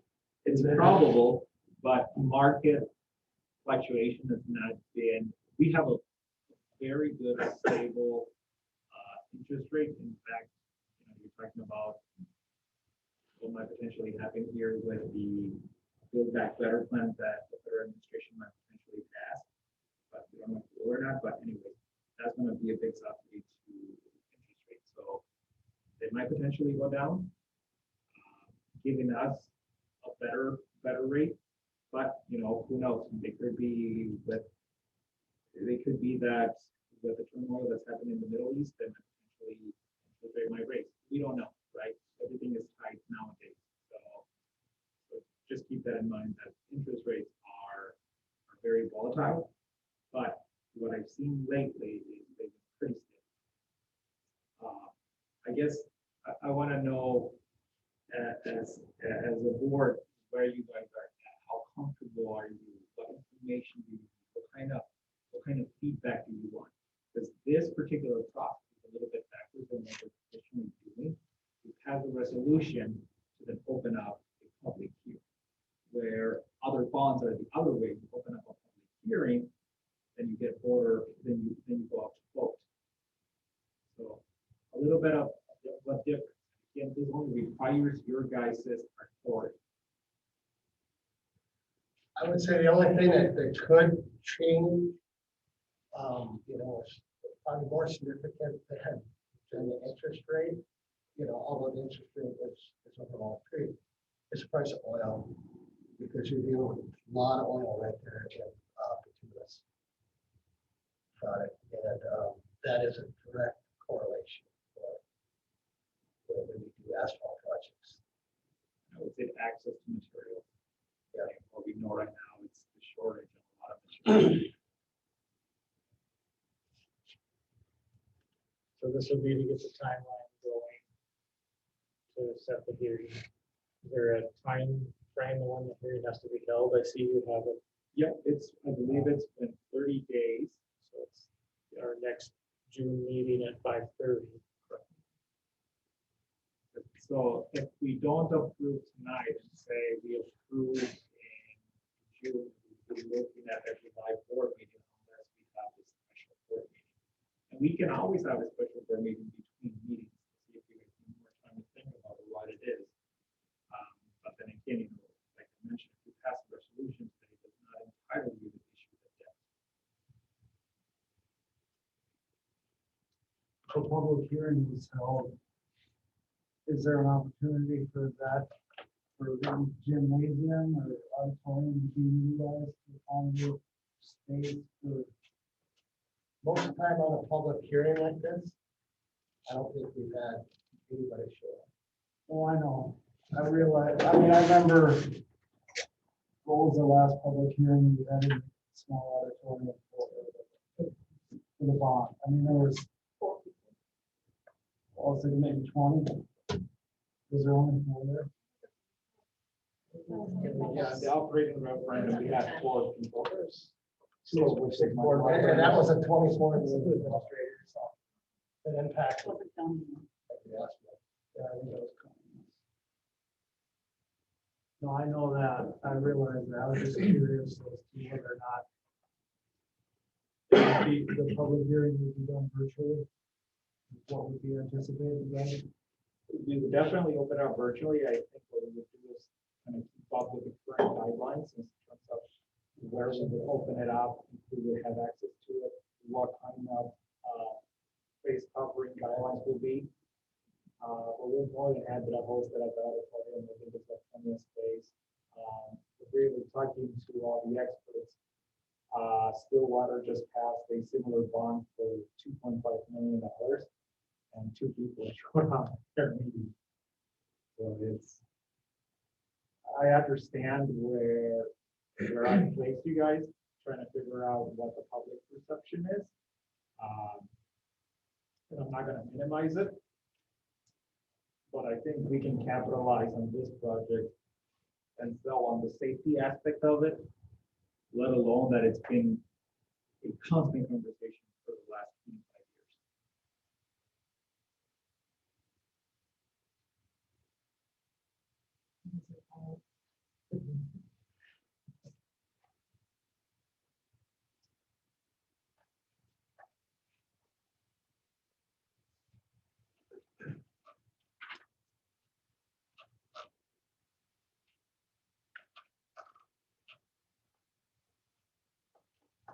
Yes, I'd like to see, if I wanted to see it done, I'd like to see us do the south portion too, and just get it done with, because I'm sure like the original parking lot is probably I don't know for sure, but I'm guessing when they built the facility, it was one of those things they put off. Yeah, Thinking over that the someday- years, back when I was superintendent, I remember, there'd be a local company in, or a company come in locally doing a big project and ask if we wanted to do it. You know, they were kind of like, oh, for 70,000, we'll put down blacktop here. And it's like, well, we think we need to have a little more engineering done, and you guys just run the road grader. But at that point now, that lot would be shot and would be replaced then anyway. It would be 25, 30 years down the road. And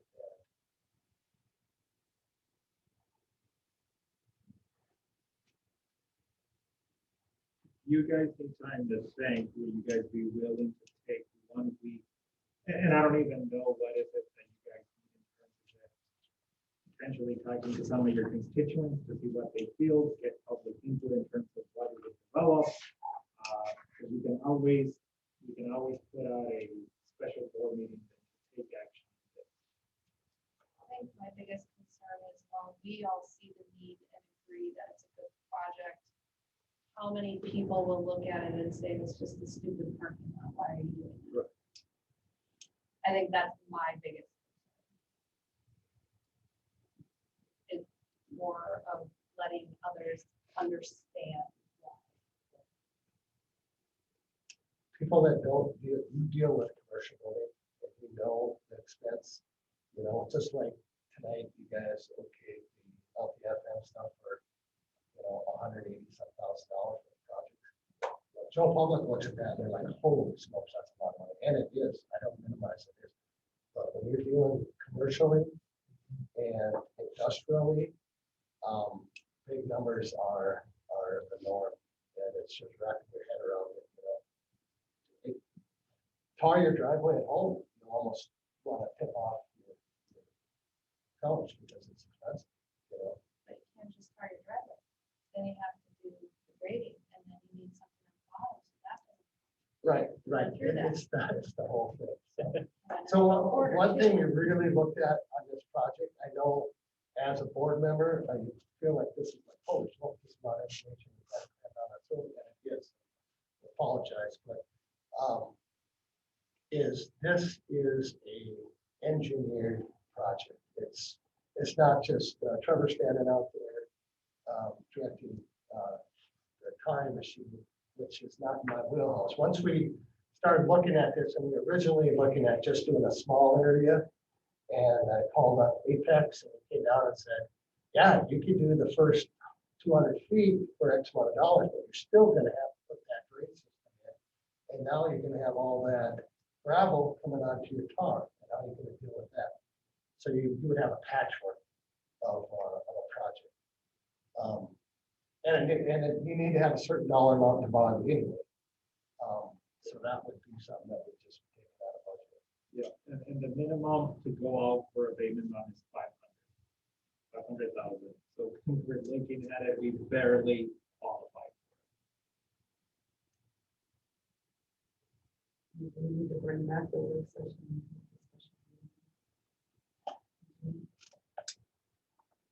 Rudy, my question is, I get the logic of replacing that with reducing that. Yeah. That replacement, so to speak, I'll call it. But just going back to my previous comments and questions is, you know, we're spending $500,000 to $750,000. What other? And I thought you said you maybe run that by somebody. Yes, I forget who you mentioned. Kelly Smith is our financial advisor who works for Baker. So my question that I have that gives me a little pause is, to me, the financials, it makes sense to me, big picture, but is there other similar opportunities for improvements to be made to other components of our school district? Or other assets of our school district that we could take on? And I know it's kind of a vague, I mean, you don't know if I'm talking about more trees being planted, No, but. I get a general sense of what you're referring to. And here's just a real basic example, and I know this is apples and oranges, but for example, if there was a similar opportunity out there to make improvements to this, and I'll keep going back to this softball complex, just because I use that for an example. If we could utilize funds in a way and have it financed in a similar fashion, to me, I'd like to know that, because it would make a difference to me as far as my comfort level. I would like to see that, maybe a different type of asset being paid for. That I can envision our students benefiting from differently. I brought this up, I think, at a school meeting a couple of years ago. I was thinking, let's blacktop that whole thing. You mentioned it last fall. Yeah. And at that time, it was like, nah, it's really probably not gonna happen. It's kind of how I remember it. I could be wrong, Trevor. But Rudy, is it, so my mindset just wasn't here right now. Blacktop. so is it, like Greg's talking about, if I can explain this, how I'm thinking it. If we have this project and you guys do whatever, if you give approval for it, and all of a sudden you found out, you know, we could bond for some other projects. You know, nothing's saying that this is a one-time only deal, right? You know, we can go out and bond for, if it's possible to do it this way on other projects and to do some research, you know, the state changes some of this stuff every legislative session on what's allowable through LTFM, through bonding and stuff. So if something changed, we could then come back to you with, just like this, we had Apex look at it. We would need an engineering firm to look at the softball field and say, this is your cost. It's going to be between, you know, 350,000 to 475,000, you know. And then that would give us a better timeline, because there's a lot of logistics there of when you can do a project like that. And, you know, we would probably not be able to use it for a season, you know. So what I'm kind of getting at is you could add another bond or get one figure that would replace two of these, you know what I mean? Does that make sense? You can go ahead and get this one going, you know, whenever. And then if you found other things that are possible, to add those projects, because you can see the tax impact statement isn't really going to change for our demographics. Somebody had mentioned the fine arts parking lot, you know, it's sitting there grass, it's tough to park in there because everybody's parking every which way, so, you know, the space for that parking lot's probably, what, a quarter of this? Yeah. You know, I mean, on a project this size, if we were to do something like that, do we include that? I mean, if you guys want me to have them look at that and run a number and say, you know, this is what we're going to add, we can add that to that agreement, have that information, and make a larger project.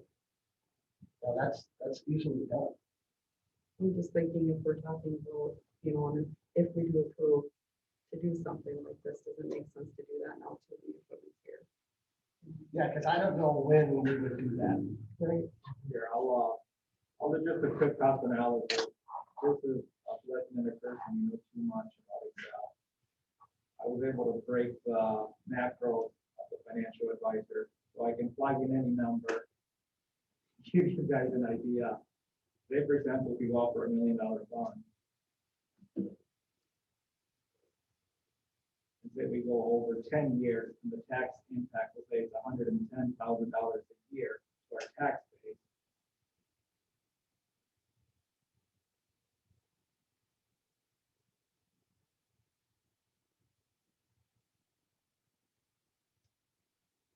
So this is what you're looking at. So say, for example, we bond $1 million. We're looking at a home that's between 150 and 175. You're looking at $7 and $8. Like Fred says, the taxpayer does not see a significant impact.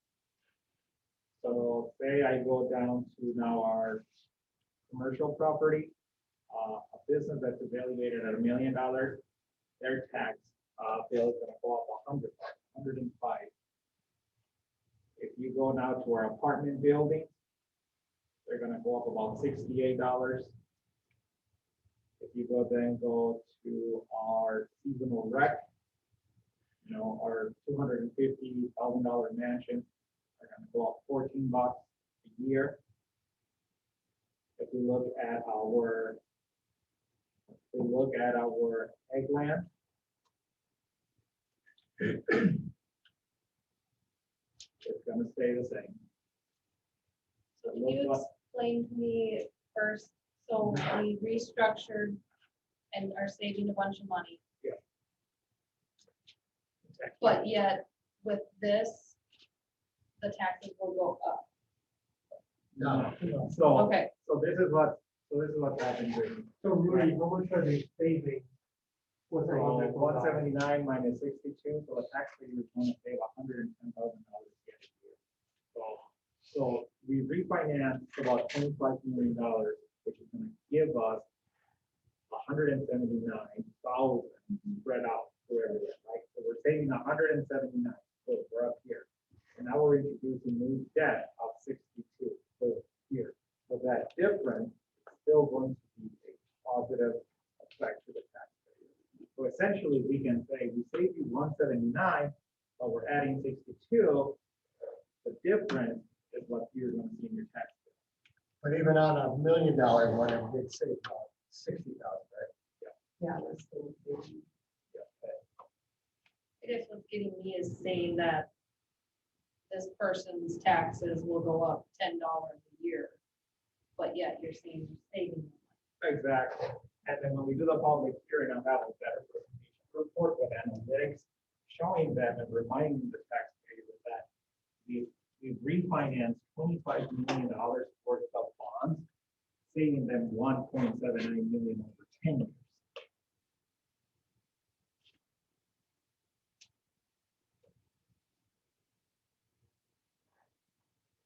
And I can paint the numbers every way to really make our point and be more concrete on how we introduce that point. But we can't deviate from what the actual purpose of this project is, which is safety. It's the main thing that we're trying to do. And I understand that the public will say, you're investing in a parking lot. Is it really safety? Absolutely is. What happened 10 years ago? Actually, 7 years ago, right out here. We're still dealing with some of the negative impact from that lawsuit.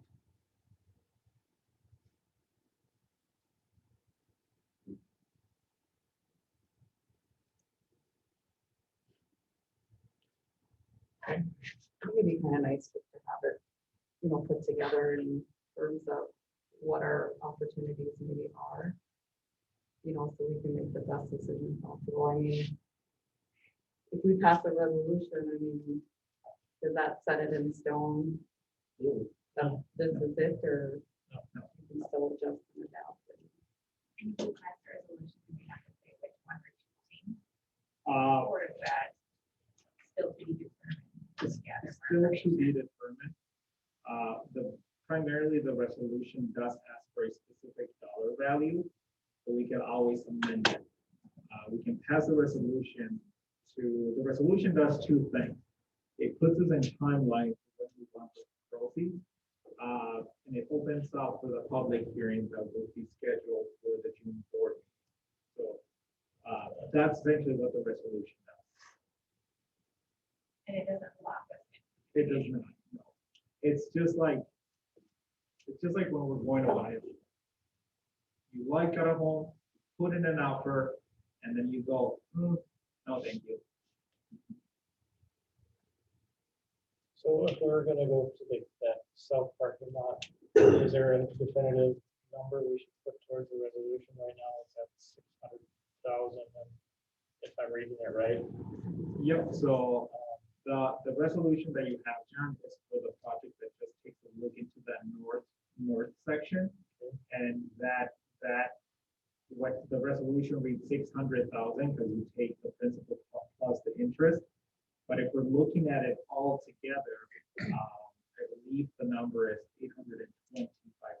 And Barb actually has the updated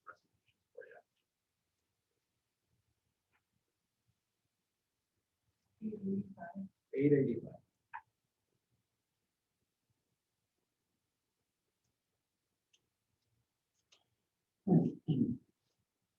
So if we adopt a resolution that sets a timeline in effect, so we would have a hearing, we would still have a chance to steer the course or stop it. So when we're dealing with timelines, and material costs, and summertime. Yeah, and that's a very good point. The best time to do this would be summertime. You have no kids around. And Barb, if, say for example, they pass a resolution, what's needed to rescind? So there you go. We can pass a resolution tonight, and then in the June board meeting, you guys can say, Rudy, you were out of control. We're gonna take it back. What happens if somebody calls for action to take place and it gets turned down tonight? Are we prohibited from re-engaging in the same opportunity at next board meeting? Absolutely. You say Rudy jump and I ask you how high. What? You say Rudy jump and I ask how high. So all the comments that you make, Greg, when you're not, and you say that you're just thinking out loud, I take notes. Hence this project. So if we resolve to, if one of us move to pass this resolution and it doesn't pass because the number of votes don't allow for it to pass. We're not prohibited from being in the same position, the same opportunity 1 month from now. That's my understanding. That you can go ahead and entertain the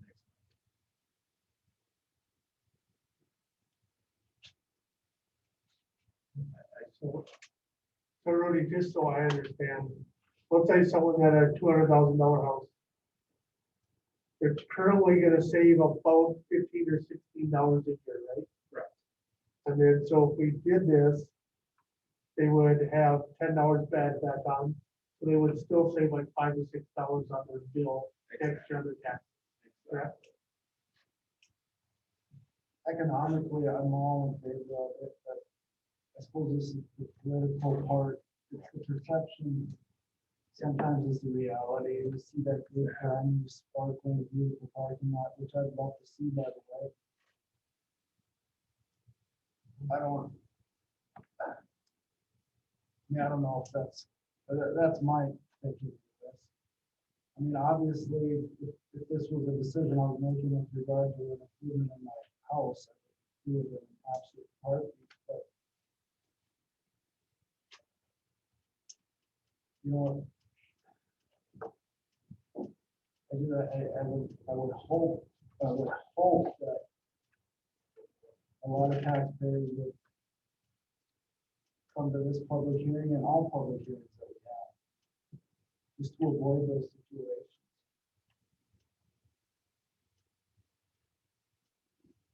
Because that's what it takes, is basically one-on-one conversation with everybody. I don't know anybody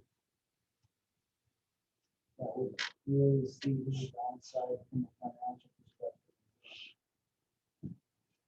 And I think if we pass a resolution, we get the ball rolling, I think we're gonna get feedback probably within a few days.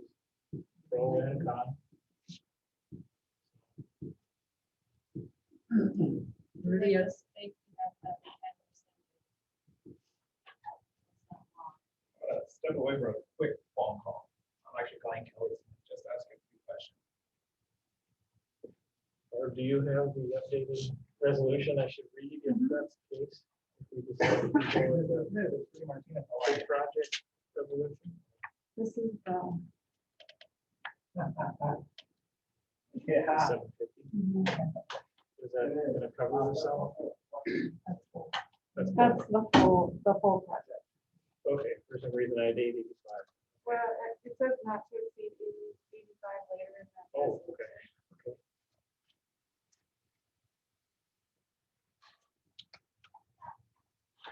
Okay.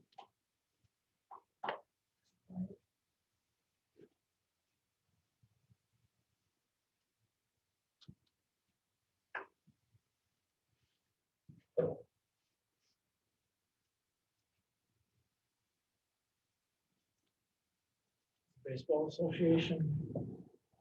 Haven't had any input on this or know about it or No, discussed it. like everybody that drives out. No, I heard from some few of their members now. Who's just the parking lot. Yeah. Does the baseball association have any large events planned? Not that they've committed to us. We are not hosting any state or any regional tournaments that I know Thought there was maybe something in August. of. Yeah, and they are, that's the point. They're usually in mid-August.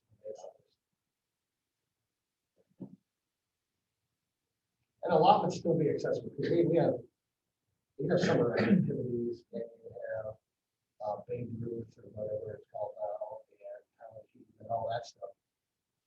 So it's not like the whole area is going to be shut down for the whole summer. You have that west parking lot, you can park there when they're working on the putting the storm drains in. That's more on the north side. And obviously, any contractor doing it. The thing with Apex Engineering, they have a person on site every day that works for the job.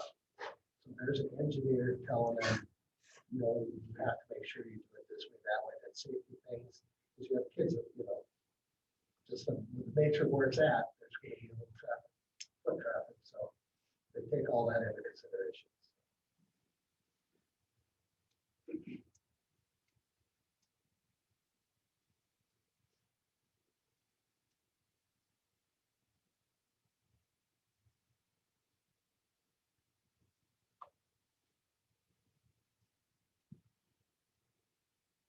Well, we wait for Rudy to come back in case he's got details for us, or we want to move forward.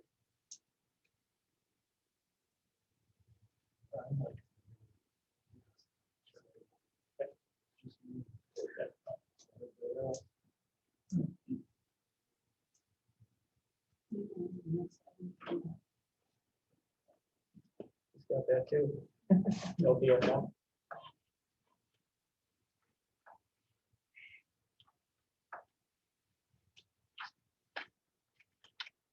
Unless Barb has the amount for LTFM.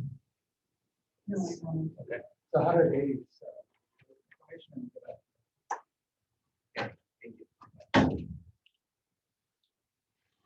So, abatement bonds are very flexible, but they are very narrow.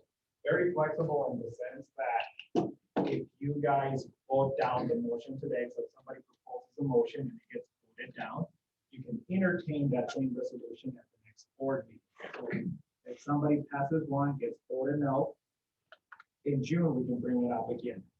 If today you say we're not comfortable making a decision, we can always open up a special board meeting to then pass it after everyone gets all their questions. The abatement bonds are narrow in scope in the sense that the proceeds can only be used for parking spaces, for the creation of new parking spaces. However, if you're looking at a facility complex, a sports complex, the legislation just passed and added what are called LTFM funds. As long as you're not creating new space, you can issue LTFM bonds for the renovation of a sports facility. Okay? If you are looking at renovating a building, a dwelling, then at that point in time is when you go out to the public. Both LTFM and abatement bonds do not require voter approval. It only requires a board resolution. LTFM are restrictive in the sense that they looked at our net capacity and how much we have, because we already have some LTFM bonds and what we qualify for. So Kelly, as we speak, is running a report to see how much LTFM bonds we can go out for if it's ever a possibility. So that would go to like Greg's question about. Like I said, we need to really look at that. And I think Apex should be the same firm that can look at it and tell us what we need to do, so it's engineered properly. So just to kind of give you guys an example of what we did is 4 years ago, when we needed to remove all the asbestos from the elementary floor, and you guys passed a resolution for that LTFM project, that was an LTFM bond that was added to taxpayers. Okay. We received like $80,000. No, it was more because it has to be over 100. I think it was like $120,000, $130,000 over the scope of 3 years to pay that particular project. And it increases the taxpayers, the taxes in the taxpayer, but it's minimal. And then once you pay it off, it goes away. So if you look at our historical financial data, 3 years ago, we were receiving $240,000 of LTFM, and then and last year, we ended up getting only 190. That difference was that abatement project.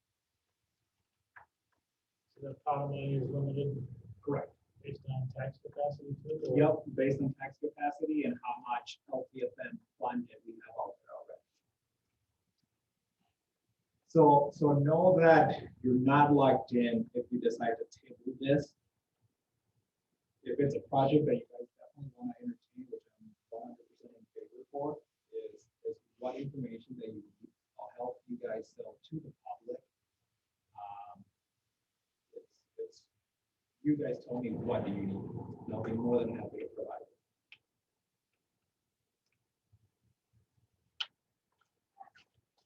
Do you think the time is now?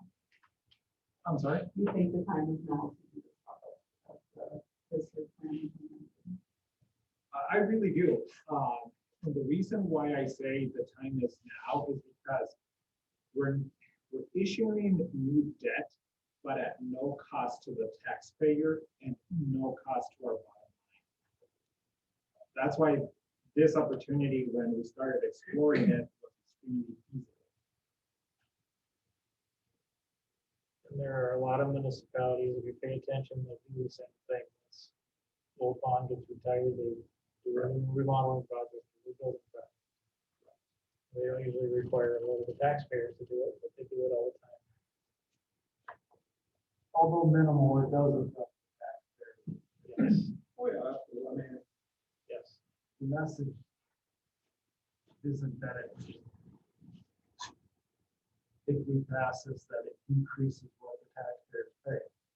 This increases what the taxpayers pay. In my opinion, relatively speaking to the values of the market value of the subject property, it's not significant.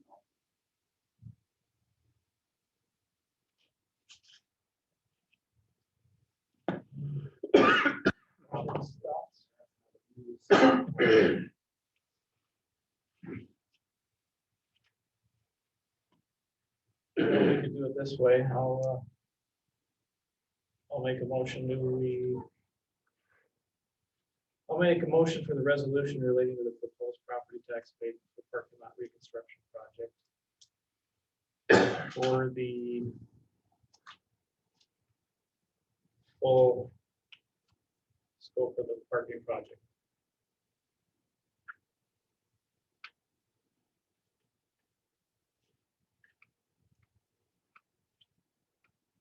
So I made a motion. Do we have a second?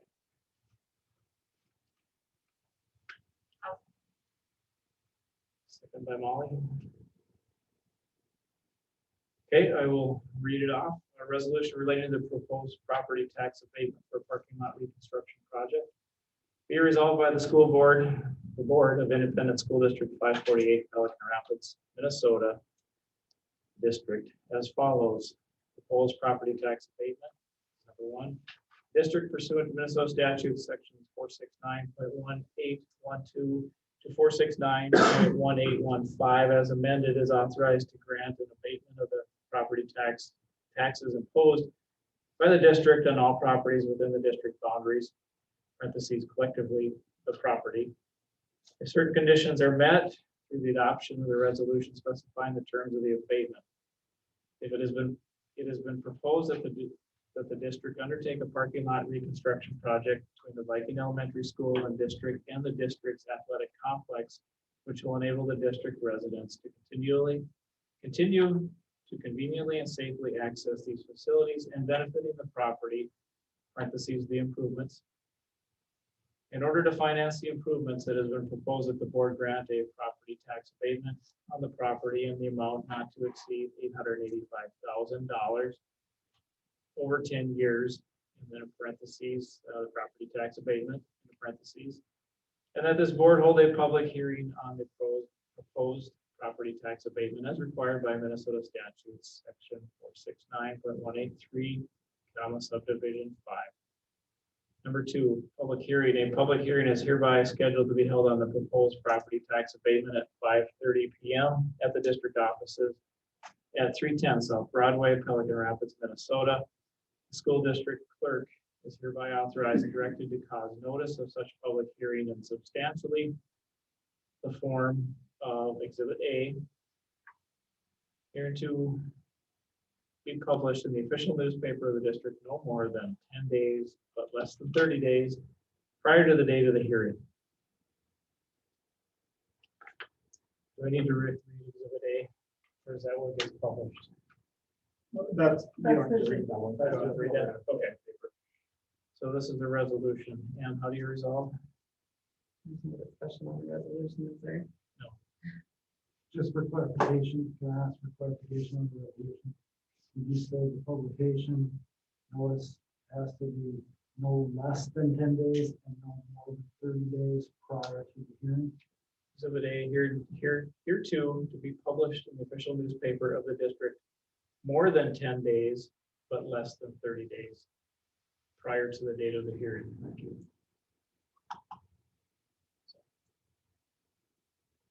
And how do you resolve? Yes. Greg? Yes. Brittany? Brenda? Yes. Molly? I mean, yes. Resolution carries. Okay. So then just refresh us the next step. Next step is we have 10 days to put the public notice in the hearing. So what we'll do is I'll send it to Mr. Lou. Then what we're gonna do is then have a public hearing at 5:30 p.m. Before the next board meeting. The minimum time that we can allow is 30 minutes. And that's what Kelly Smith suggested. 30 minutes is more than plenty. Once we have the public hearing, then we go into that board meeting, and then essentially what we do is we issue the debt. We're gonna pass a resolution to issue the debt, and then it's gonna go into market. As a school district, we can also open up the market for local institutions to bid on that debt. So especially the two banks that are in town, if they might potentially offer better rates, which is something I would like to entertain rather than give it to a bank that's not here. Then after that, once we pass the resolution for sale, then we award a winner. And then we receive the proceeds in August. In the meantime, construction will be happening.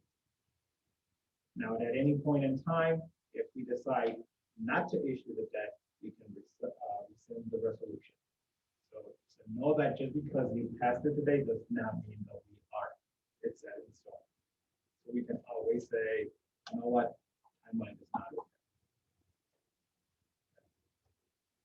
In the meantime, what I'll do is I'll connect with Kelly Smith, just ask a few clarifying questions and start working on putting together a public presentation, which I will lead in assistance with Kelly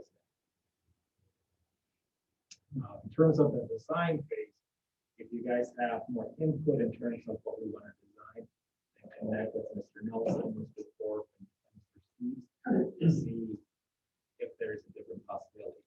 Now, if at any point in time you want to amend the resolution to either decrease the cost or increase the cost, that's also doable. Do you want me to pursue that mod cost moratorium to get a number on it? I would get a number on it. I mean, they're gonna be here. If they're gonna do this, they're gonna be here.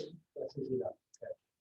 So we do any project in that parking lot with the Main Street improvement project, any part of that get torn up or get affected by that? No, because we would have to stay out of their road right away anyway. Okay. We can't do any construction within their road right away. I know the city owns the soccer field. But is there a parking? Is there a parking lot that should be there? Asphalt parking lot in capacity? Are they doing utility improvements out there someday? Rudy, do you remember? Yeah, we have a couple of things that are happening between the partnership between the city and the school regarding the land back there. It's confidential, and I would rather share it with you guys through the Friday report in terms of what outcomes we have back there. In addition to the investment that we're putting into brownfield with the bleachers and then lights, one of the agreements that we have with the city is that we are going to develop some parking just west of that easement, a road that goes out to the Wilson home. In terms of what that parking is going to look like, I think for the next year it might be gravel. Can we have asphalt back there? Yes. Is that worth the investment? I don't know. It's an area of town that nobody sees. Versus what we have over here at Chauncey that everyone drives by it. So there's a stretch of gravel there anyway to get to it. And I would rather put the dollars where people actually see them and they can quantify them, drive by and go, oh, it's more. So, is there a need for the soccer complex? No, not at the moment.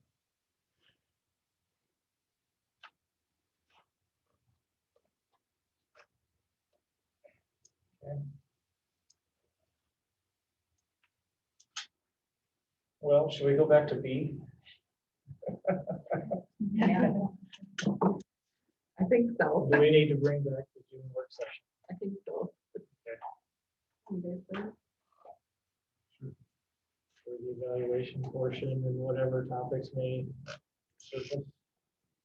What time if you're gonna have a work session at 5 and have a public meeting at 5:30? No. Right. Mhm. Okay, we're gonna put the June 7th work session back on. Same time, or did you want to shoot for the meeting or the morning?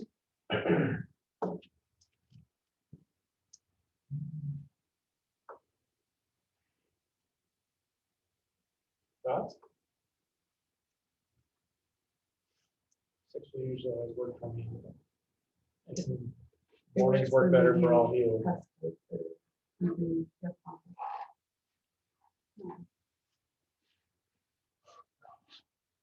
But that's it.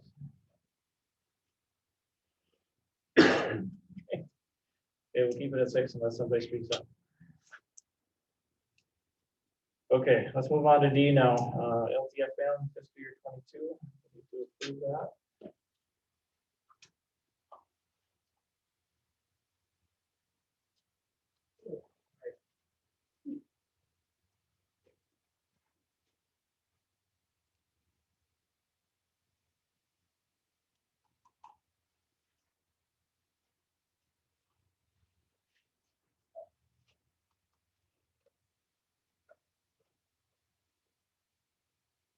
Yeah, you guys just have a motion to approve, literally just entertain a motion saying,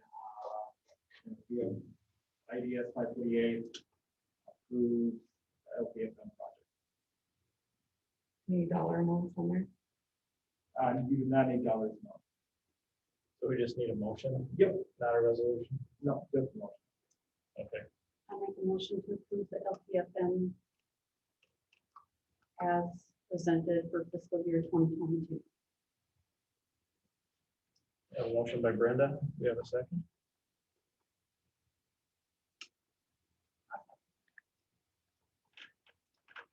A second by Molly. Any discussion on the LTFM as presented to us earlier?